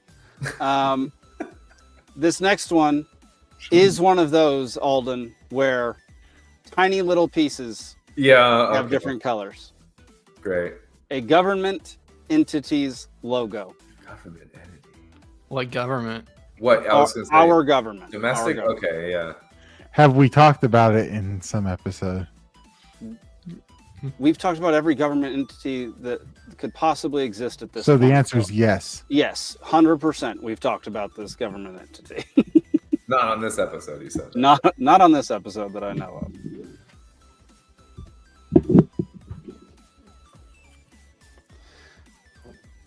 Brian says government entity could be almost anything. Yeah. Brian, shut up. No, it couldn't. It's a government. It's a literal government have a organization that social everyone security knows card. is a government organization. Lockheed Am I a Martin. government entity? It is not a defense contractor. Ah. Those are not government entities by the strictest Officially. definition of the law. But from the loosest Hollywood. definition, they absolutely are. From the loosest definition and according to everything, they are. But that is not what we're talking about here. 5, 4. This is a 3, shot in the dark. 2, 1. All right, Zach. Doge. Nice. That'd be Alden, funny. I didn't think about that. I said the FDA. All right, Nick. USAID. Oh god. USAID. The first. That's the right amount of letters per color. First was Doge. Brian then is just still complaining. Cities are government entities. You're freaking annoying. Yeah. Zane says Federal Reserve. Some quack says Space Force. Ooh. The answer is the FBI. Ah. Hey. They got those stupid little Christmas colors in the middle. I knew it was someone who needed abolished. Fair. All right. After 2 rounds, audience has 11.5. Alden has 7.5. Nick and Zach are tied at 7. We're still in the same spot. I don't think I did very well on the logos. This is not my best night. I like Zane's trivia better. Shut up, Nick. I don't. I'm doing better than usual. I'm still pulling for Zach, honestly. All right. Round 3 is geography. Here we go. Question number 1. Geology. What is the largest desert in the world by area? I feel like this was a question not that long ago. Really? I don't think I asked it. I feel like we've talked about this. The fact that Nick knows it makes me think maybe I know it. All because right. I know what weird Zach, things he likes. Let's see what you think. Antarctica. Okay, Alden. Does that count as a desert? I put Sahara. Nick. Antarctica. Audience says Antarctica. Boom. It is Antarctica. See, Zach, you were right. Desert. I guess it depends on like how you define it, because like rainfall. Defined by rainfall. Okay. And vibes. Precipitation. But is snow not? It doesn't snow then. It doesn't snow. Okay. It's just It's ice. all ice. How did the ice get there? Water from a flood or some crap. I don't know. Uh-huh. No, Okay. the aliens put it there. It Yeah, your precipitates argument's like less than an inch a really year. strong. So Alden's trying to make you defend what a desert is right now, even though we're not the ones who defined it. I thought it was tundra. Who are you, Dr. Fauci? No, tundra has to have actual ground. Antarctica, like, Is just ice. like Okay. ice. Yeah, except for that pyramid that's underneath part of it. Right. And the alien volcanoes. spaceship and shit. Yeah. I mean, there's yeah. ground. It's And the just way Nazis. down, like... And when you get on the other side of the ice wall, Yeah. All right, here we go. Question number 2. What country has the most natural lakes on Earth? Like the lakes that are there are like the most natural, or like the highest quantity of lakes that are non-man-made. The most number of natural lakes. Like au on natural. Earth. No makeup. Like Alden, that's such a they're good pristine. Like there's not even built on. question. That's such a good question, Alden.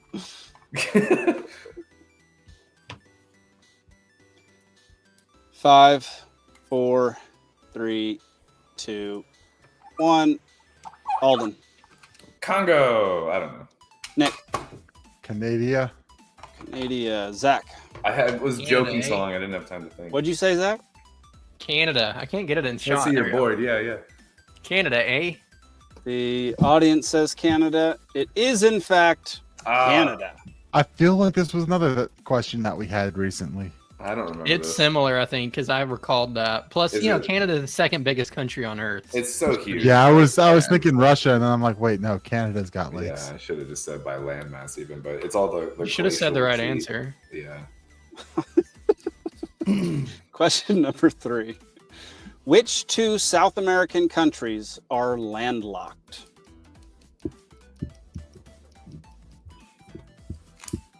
There's a chance for the audience and Alden to both get back on whole numbers. Can we have partial credit? Yes, you can get 1.5 points. Let me think. 5, 4, 3, 2, 1. Alden, what do you got? Ecuador and Guatemala. Don't make Okay. fun of me if I'm very wrong. Nick, I said Uruguay and Paraguay. you're a gay. Zach, what do you got? I have Paraguay, and I couldn't think of the second one. Okay. The audience Zane says Paraguay and Bolivia. Shocker! It's Paraguay and Bolivia. Yeah. I've been to Uruguay by boat, so I know that's not right, Nick. I've never been down there. I thought the Guays were making a comeback here in June. It is the month of the Guays. What up, Guays? That's so good. All right. Final question of the game. This determines who gets second place. Congrats to Zane for winning at trivia even when he's not here. Friggin' douchebag. You should be What vacationing. country, including its territories, has the most number of time zones within its borders? Including its territories? Gway Pride Month.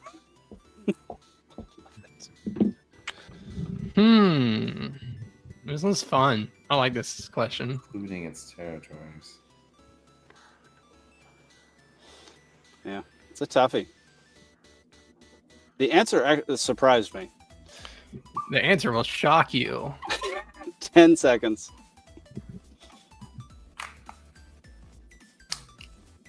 5, 4, 3, 2, 1. Zach, what do you have? Put the United Kingdom. That's a good guess. Alden.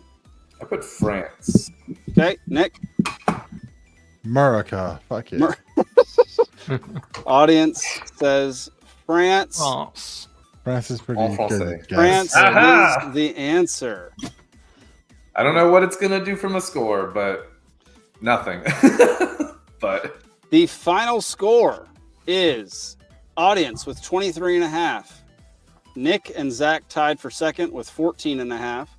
And Alden bringing up the rear with 10.5. As I like to do. Happy Pride Month. Especially during Pride Month. So there you go. Let's see. All right.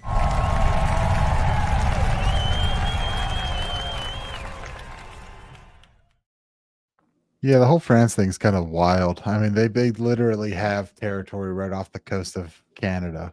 Yeah, they've got. But Canada, I was thinking when you talk about 4 time zones Polynesia. in mainland U.S. plus Hawaii, the Alaska, the Aleutian Islands, and then things like Puerto Rico and stuff like that. That's a lot there. Marinara Islands.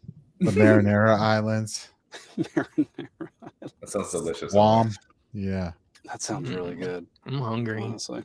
Oh, man, I didn't get a chance to eat dinner before this, so I had a freaking it looked like a massive, it said large big salad. And I'm right. Big? Yeah, Large big salad. No. I was like, this has got to be a huge salad. So I ordered it with chicken. It was like this big. It was pathetic. And so where are you at now, Jake? I'm in Switch Yards, which is a co-working space in Atlanta. I was gonna say you're back in the rented studio, aren't you? Yeah, I hate it here. I mean, I like working out of this place, but I don't like having podcasts in this stupid booth. It's dumb. All right, y'all. We've come to our final topic of the evening, which me and Alden talked about this earlier today. I just want everybody out there to know Peaceful Sea Network is going to be undergoing some changes very soon. A lot of this is due to going to Bitcoin conference, and I just wanted everybody to be prepared that they're going to be able to pay for everything on our website with Bitcoin in the very near future. We're going to be focusing primarily on getting Bitcoin companies to sponsor the network. And Bitcoin we're going to be the first media company who is operating off of a Bitcoin standard is what's going to happen over the next 6 months. Do we need to change the name to the Satoshi Media Club? It's going to be the Hodler Media Club. Okay, I like that. But they're not hodling if they're giving us their money. Yeah, well, no, you can hodl within the community. Still have some spending sats. Come on. Yeah. Come on. You can hodl. Every time I spend, I just buy more than I need to spend. There you go. When I spend, I'll generally just go buy it on strike and send it. If you spend money, but it's for work, it doesn't count, you know. Right. We're still Satoshi virgins, you know. Yeah. This is just girl math repackaged to Bitcoin. Yeah. But I would like to address, or at least discuss, the insanity that's happening around Trump and Musk today. What is going on with that? Dude, so today Musk tweeted out that Trump is in the Epstein files, and that's why the Epstein files haven't been released.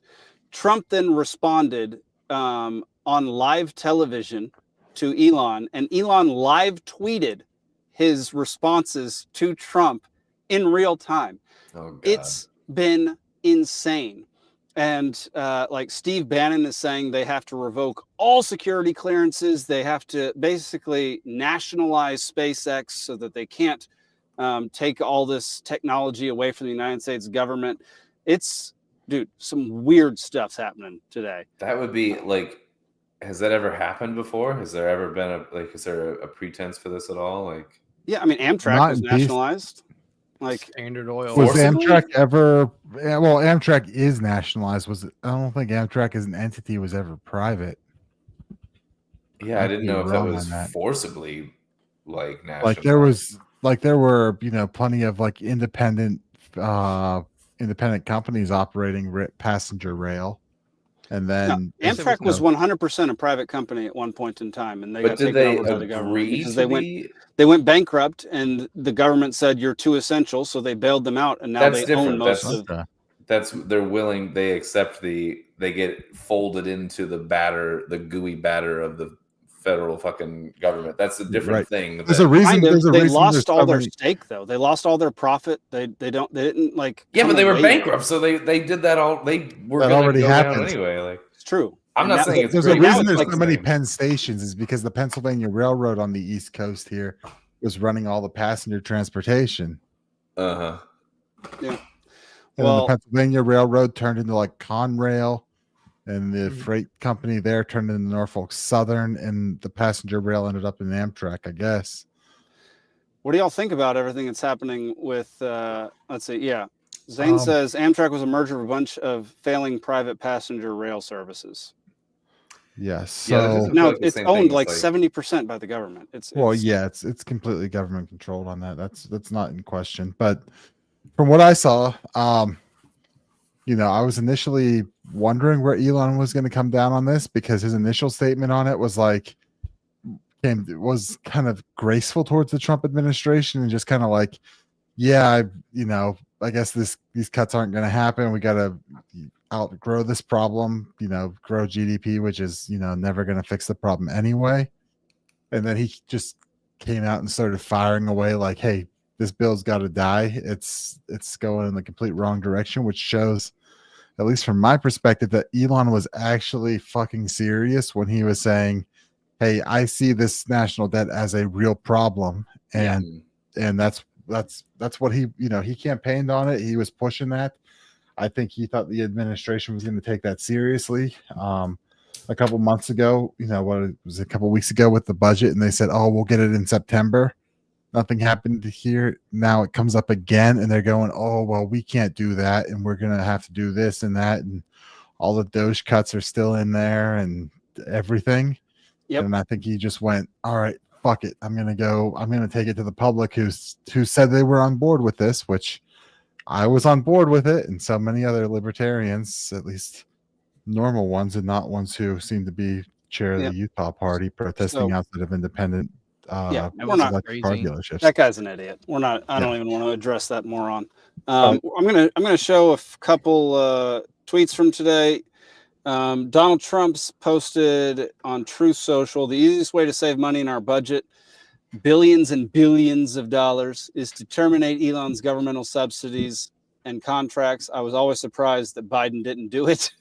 And then Elon tweeted it and said, in light of the president's statements about cancellation of my government contract, SpaceX will begin decommissioning its Dragon spacecraft immediately.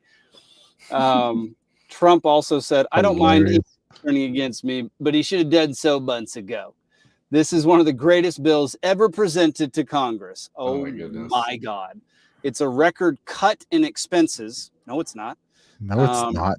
$1.6 trillion. No, it adds minimum $3.5 trillion. And the biggest tax cut ever given, incorrect. If this bill doesn't pass, there will be a 68%. He could have just bumped it up to 69% and been hilarious. And things far worse than that. I didn't create this mess. I'm just here to fix it. No, you're freaking not, you loser. This puts our country on a path of greatness. Make America great again. There's just no way that Trump actually believes anything that he says. He's doing very Trumpy things right now. Yeah. Oh, did you see the tweet from Stephen Miller? Thomas Massey. Wait, this one? Big goal. Not that one. Click on his profile and scroll down to yesterday. Oh, yesterday. That's going to take forever. When he called just tell me what it was. He called Chase Oliver the Rand Paul candidate. Wait, did he really? Okay. Yeah. Well, he didn't say Chase Oliver. He said the libertarian candidate ran and got less than 0.5%, and he ran on a Rand Paul platform. Gotcha. I think Chase would call Rand like I like this for some where, reason. Yeah, he called him a bigot or something. Wait, scroll back up a second. Hang on. This is why I like Peter Schiff. Yeah. So Elon tweeted out, "Is it time to create a new political party in America that actually represents the 80% in the middle?" The answer is no. Peter Schiff, who was at Bitcoin conference, by the way. Oh, nice. Yeah. Said I tried to talk to him. I'll tell you about that story in a second. We don't need a new party in the middle. The Republicans and Democrats are not that far apart anyway. Just join the Libertarian Party. It already exists. Yeah. Maybe you can actually help get some of them into Congress. That is exactly correct. I know Angela's is working her connects on that also. Well, Angela's now the head of the Mises Caucus, chair of the Mises Caucus, so that's great. Yeah. I feel like if someone the size of Elon were to join the Libertarian Party, nobody who is currently a figure in the Libertarian Party would be a figure for much long. And it would be so glorious.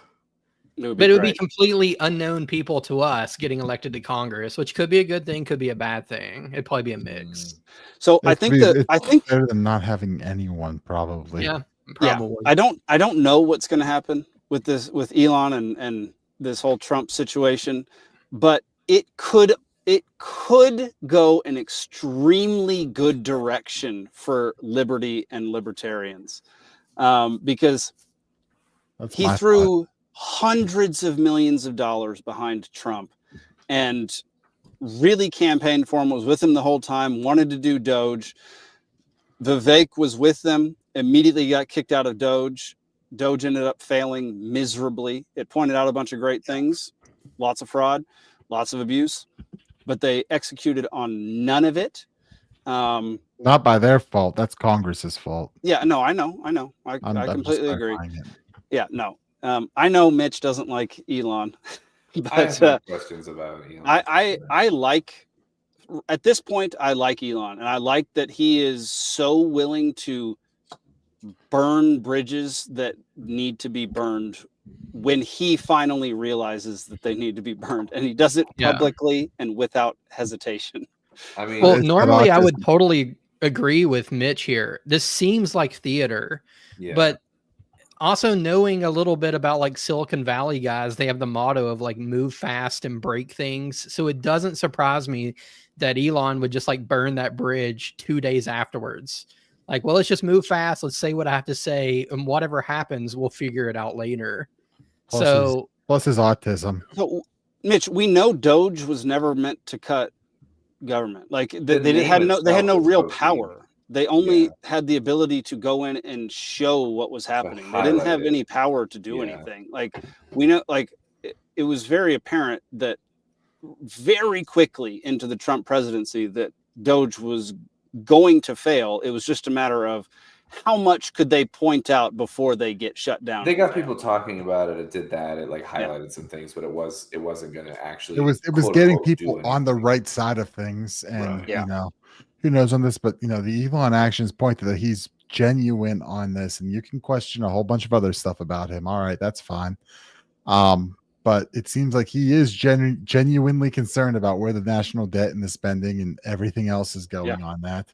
And, you know, this is going to go one of two ways, and it's going to sound obvious, but, you know, Elon's either going to turn and he's going to go figure out, you know, what the next step is here, or, you know, they're going to reconcile in the next couple of days, and there's going to be some sort of like giant, they're going to kiss and make kumbaya, kiss and make up, and some sort of deal cut there. But the fact is, Elon spent $100+ million on that. Pride Month.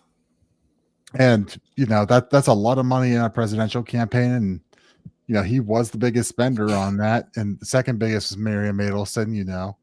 When you put that much money in, you get what you want, and it seems like Elon was actually legitimately asking for government cuts here. He's not getting it, and he's lashing out. Miriam Adelson gets her Israel support. Mm-hmm. That's 100%, man. And I don't know what's going to happen, like I said, but it could prove very good if Elon's trying to create a third party. Well, there's already a third party that I fully believe 80% of the country would actually agree with us on the vast majority of our platform. If you just look at like principles and don't look at like who people think is like has a chance to win and like where they do the lesser of two evils choice, then I really do think a lot of people would align with Libertarian Party principles like more than they even think they would probably. Like, but I don't even think it's necessarily choosing just a third party, but also, if you look and open it up even wider to, if you find a way to open it up and make it so that it's some sort of even playing field, because it's not state to state. It's not an even playing field, right? In Georgia, you've got the issues you've got where, these two parties are basically written into law without saying their names as the two parties, and everyone else has to beg for scraps. Yep. In Pennsylvania, it's kind of the same thing, but then there's minor party status, which we have, and that just basically means you control your own ballot line. And then there's it's literally called minor party. Like it's like we'll give you these options, but we're going to degrade it in the title itself, and like we're gonna make it feel like your vote is pointless right off the bat. I had these conversations on primary day while petitioning for a candidate. Right, we had there was a lot of people like, oh yeah, these should be open primaries, and I'm like, look, that's one way to look at it, but the other way to look at it is these are private organizations. They should choose their candidates, and it should be up at that point. It shouldn't be like, oh yeah, anyone just comes in and votes for who represents this organization. These organizations shouldn't be written into the law. We shouldn't be paying for their primary from taxpayer dollars. Correct. Like we pay, I pay taxes that fund these primaries, and then I have to go pay, hotels and whatever else for our conventions where we choose our candidates. And then I go out and I petition, and there's different petition requirements for that. I'm waiting to see if township auditor got filled. The Republicans have someone who got 16 write-in votes. So that's enough in a township of 40,000, but 10 signatures is all you need to get on the primary. So 10 signatures is what you need in the primary to get on the ballot if you have the most. What's Mitch referring to right here? She's saying that if Elon were to join the Libertarian Party, it would be a direction that he doesn't want to go. Oh, got it. Okay. Which I probably agree with that. Like, I probably agree with that too. Right now, I think the LP is pretty ineffective and not going anywhere. Yeah. But if Elon were to join, I think that you can't control where it goes. It would be like a fire hose of change that, it's just. Like, would it be doing? I mean, we don't know. Yeah. That's the thing. It could go somewhere we like. It could go somewhere we don't like. Who knows? And we would not be able to do a thing about it. Yeah, it'd have to be sold on a particular vision and then brought in, and that's probably part of the ineffectiveness is that people can't agree on what that vision is. But it wouldn't matter. I don't think because he would be the one I think leading it. Like if he's like, Libertarian Party's awesome, let's join, and then thousands or hundreds of thousands of people are joining. But how long has he get been to control where that goes with Trump's cabinet or whatever? And like so if he comes on to the Libertarian Party, aligns with it, and then like does his thing and then leaves, does he raise awareness of the Libertarian Party, or does he like tarnish the image like with what he's done and put a bad taste in people's mouth? Like, what's the overall like effect? It could be either. It would just never be the same again. That's fair. Is my point. It definitely wouldn't be the same again, and it wouldn't. It would keep the leftists out from joining, so you'd already be in a slightly better position. It would drown out the leftists, but it would drown out the hardcore libertarians too, I think. To some probably extent, right. Yeah. It would be. And I don't know. Yeah. I might be on the side of let's just see what happens because we don't have anything to lose. That's generally where I'm at. Is on Mitch has a things pretty right good now. track record of being right about bullcrap. So yeah, Mitch can spot it. He's pretty good at that. Mitch came to my aid when we were talking about the Trump rally thing with getting shot in the ear, and I was like, I just don't know, and he was like one of the ones that was like, thank you, like I don't trust this shit, like, and so I like that he has just a general mistrust of all things, and I appreciate yes he does. Yeah, no, it's an interesting development. And we'll see what happens with it. It's been a wild ride so far. So I will say though, the fact that Peter Schiff is saying that's, and that's the thing is that's another thing I saw out of the Bitcoin conference is people bitching about Peter Schiff there, and it's like, look, Peter Schiff is great on economics. He's he's the bad guy in Bitcoin circles, but also you can't hate Peter Schiff because he knows the problem, he knows the principles. It's just he plays this persona of the gold boomer, and it's definitely not a persona. I met him, so I met him when I was there. It was very brief. I went up, shook his hand, because he's basically my origin story. If you go all the way back to when I first started down a political path or economic path, it was him. It was his interviews during Occupy Wall Street, his man on the street interviews, that led me down the economic rabbit hole that eventually led me to libertarianism and Bitcoin. It was like Ron Paul, then him, basically. Yeah. Oh, for me, it was just him. Okay.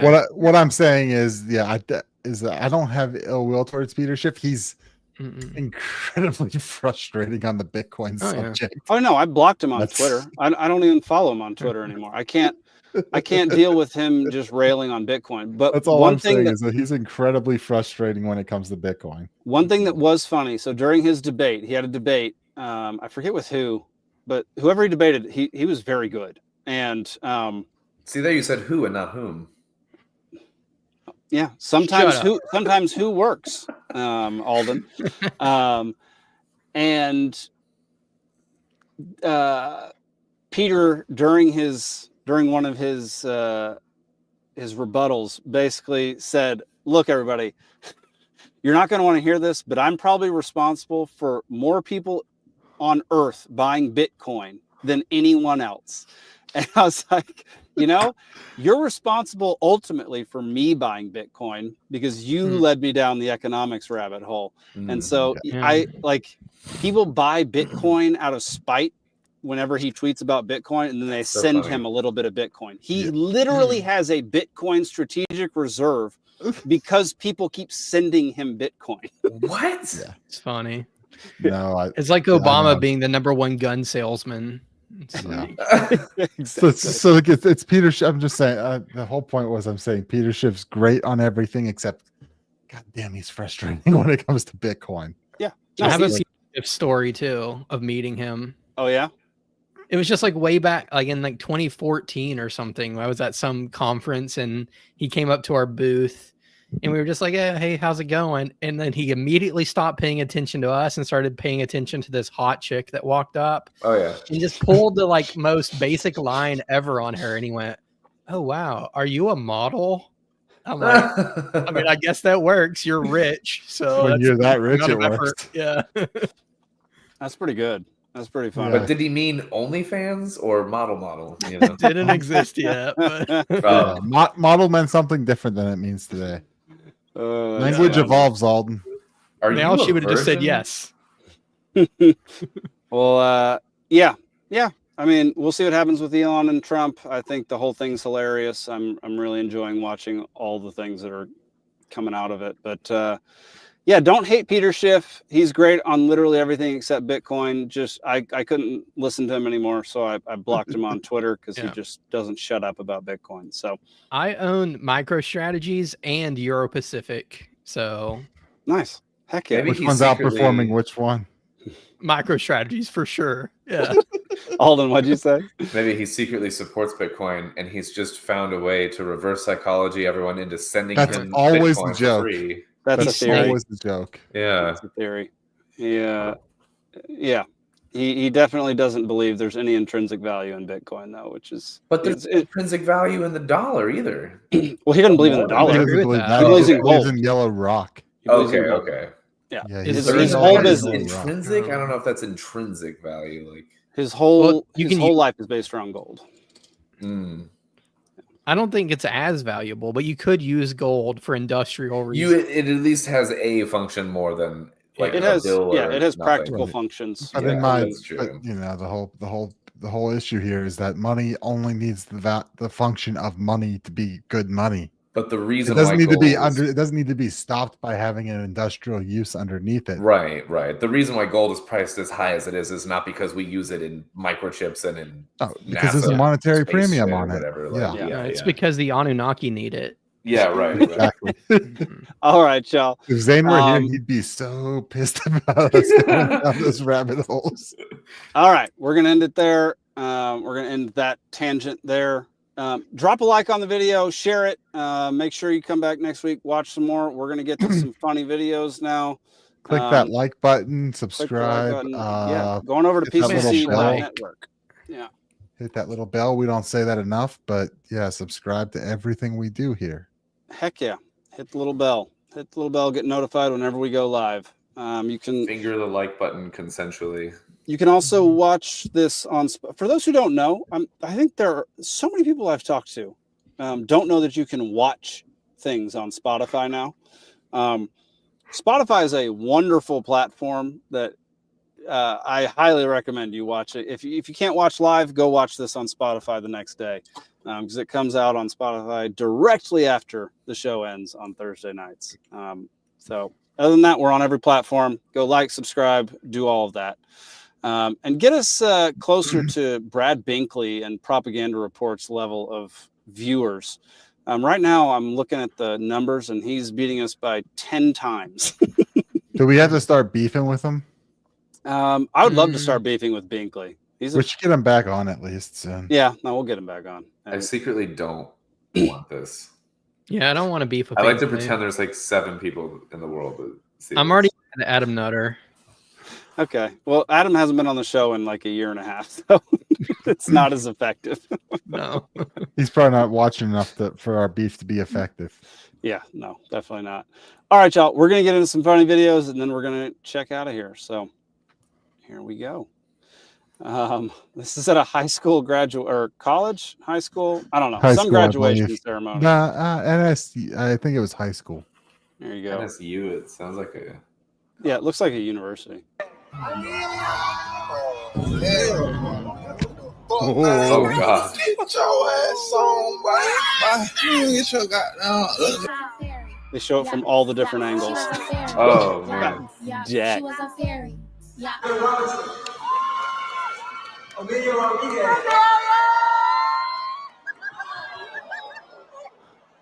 The whole place goes That silent. sucks. Yeah.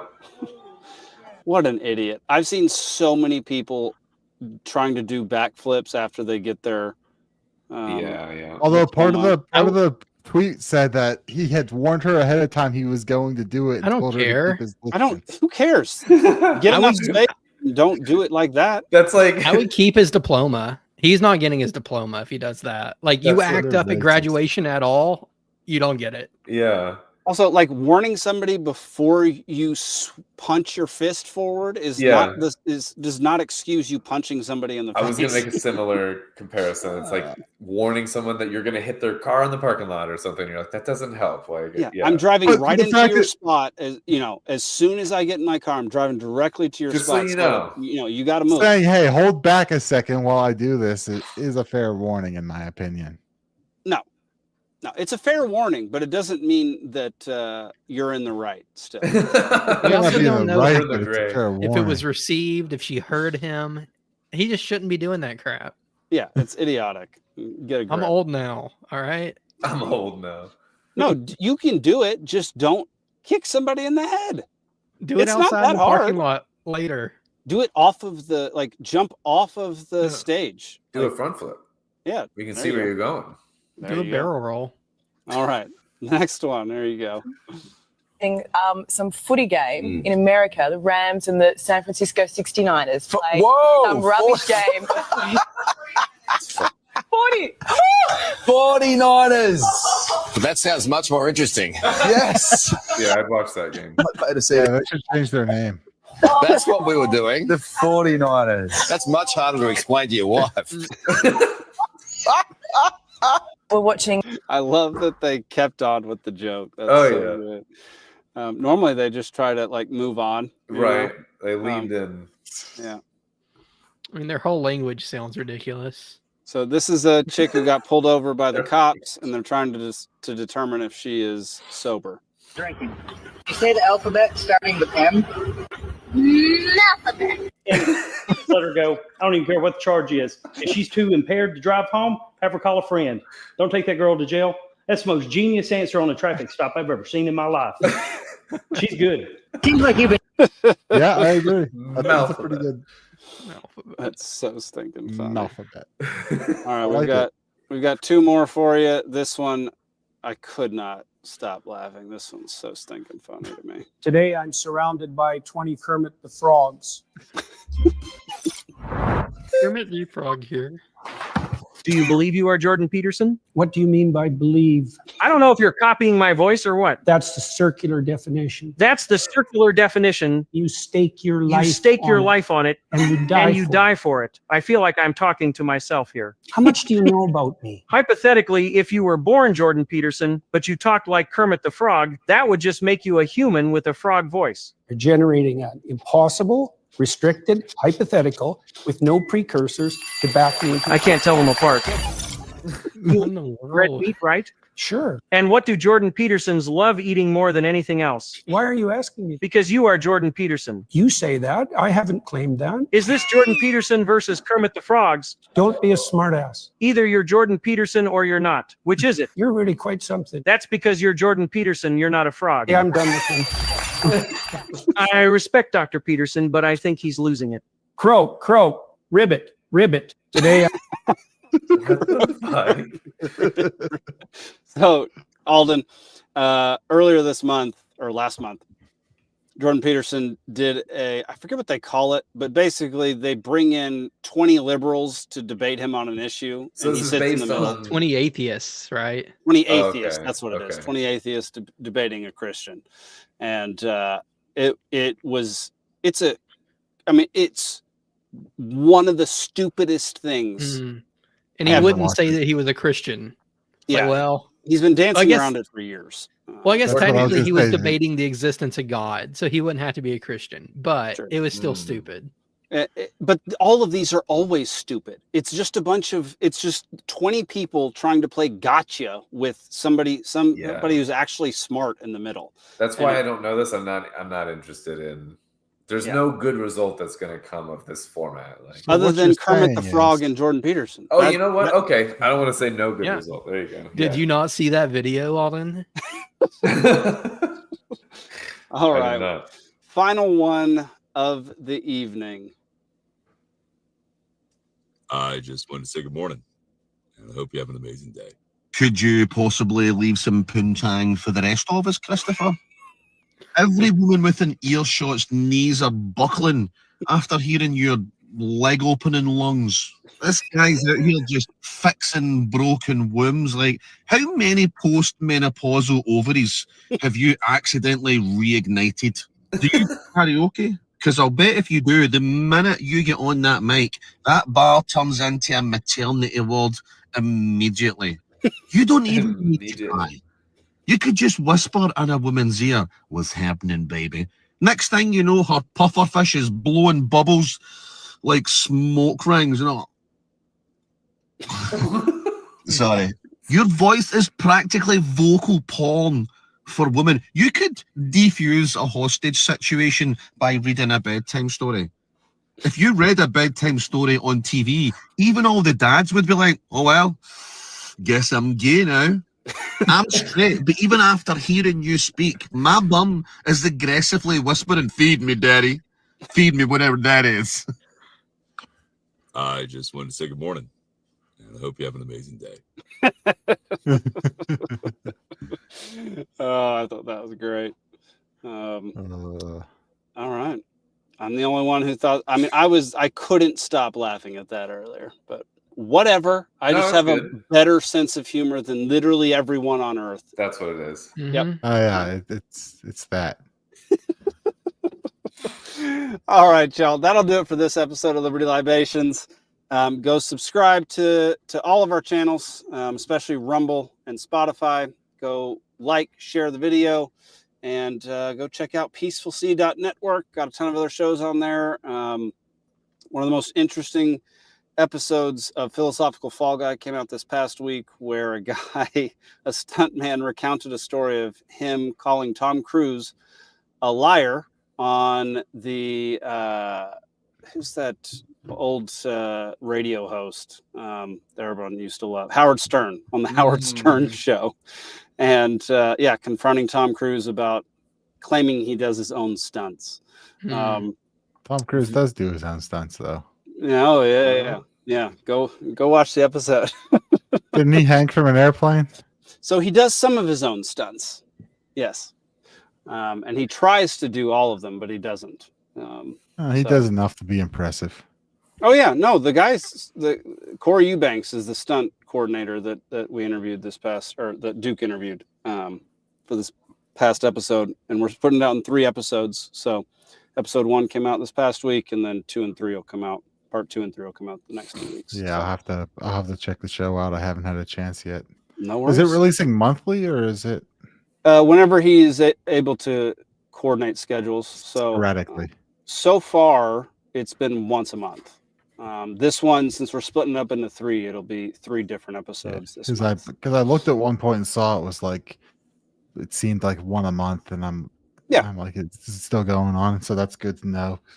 Yep. No, it's basically 1 a month. I don't know if you know, the stunt coordinators and stunt people have extremely busy schedules, so it takes them a while to nail down a date and time to interview these people, and they're traveling all over the world. So go check that one out. I have a new co-host on Free Georgia podcast, Kat Hartley.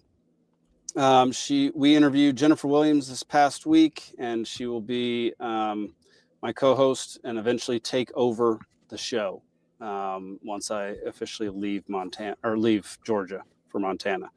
It's a Free Montana podcast.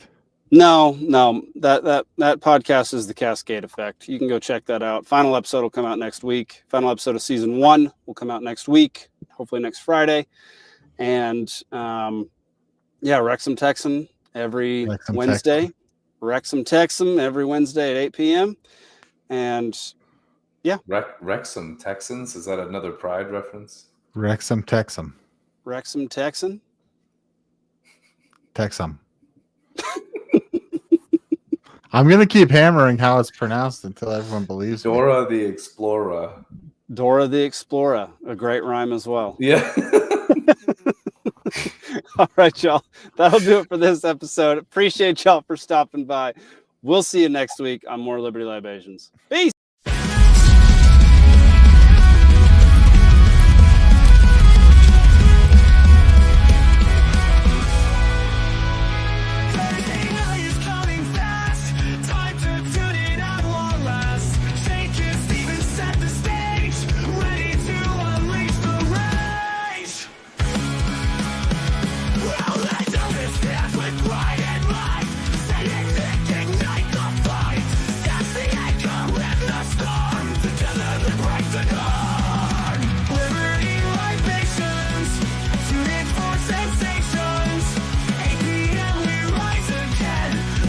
Crew and let's us